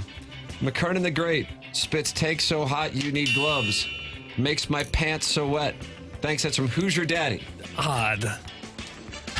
Who's your daddy? Real mixed bag here. Really? It's like they're just clicking a box. There, I sent one. What'd you want from me? Morning, gents. Inspired by this morning's timely Huey Lewis, I want a new drug discussion, a haiku. Side effects include dancing, singing, sudden love. Doctors can't explain. That's from the TMA Troubadour. TMA Troubadour. And finally, the Cardinals are fading. Tra-la, tra-la. That's okay because the org as a whole is in pretty good spot, says the tone-deaf, lame duck GM who saddled the org with all these bad contracts they are not able to move. Why can't we hear from President-elect of baseball operations? If anyone should not be allowed to speak on behalf of the org, it's Mo. Send him to Special Projects Corner with Gersh. How are we going to fill 4 hours of radio? Well, we have a movie boy, DBA film bitch, labeling the 1990 romance thriller that was the #1 movie at the domestic box office for the year 1990 and 1991 Oscar winner for Best Original Screenplay, a rom-com, not show prep, ass. I guess we can kill 20 minutes by playing this lame audio from Outkick about Mizzou's rocks that's only funny because of how triggered it makes movie boy, DBA, film bitch. Quick, play the audio of the goober from Arkansas suffering a breakdown while asking a large-breasted SEC football coach about how, quote, year 6 under you doesn't sound quite as exciting to the eye, and, quote, if there's anything you've learned about yourself. Have it. Just run the 12-year-old clip of the guy from North Dakota and make sure you play the whole clip where he introduces himself to the North Dakota audience by cursing on air and then talking about how he's used to being from the East Coast. Doug, that comes from Buck Swope, DBA, the recessed lady's breast. And that's what we have for the Design Air Heating and Cooling email of the day. The only thing left to do now is ask what you got. Well, I think it's pretty clear the only one who put any effort into it at all was Buck Swope. So I'm voting Buck Swope. You zig, I'm going to zag. I liked Midge. I liked Swope. Buck Swope is one, but Midge flashed. Yeah. Midge flashed. I don't know. A lot to look at there.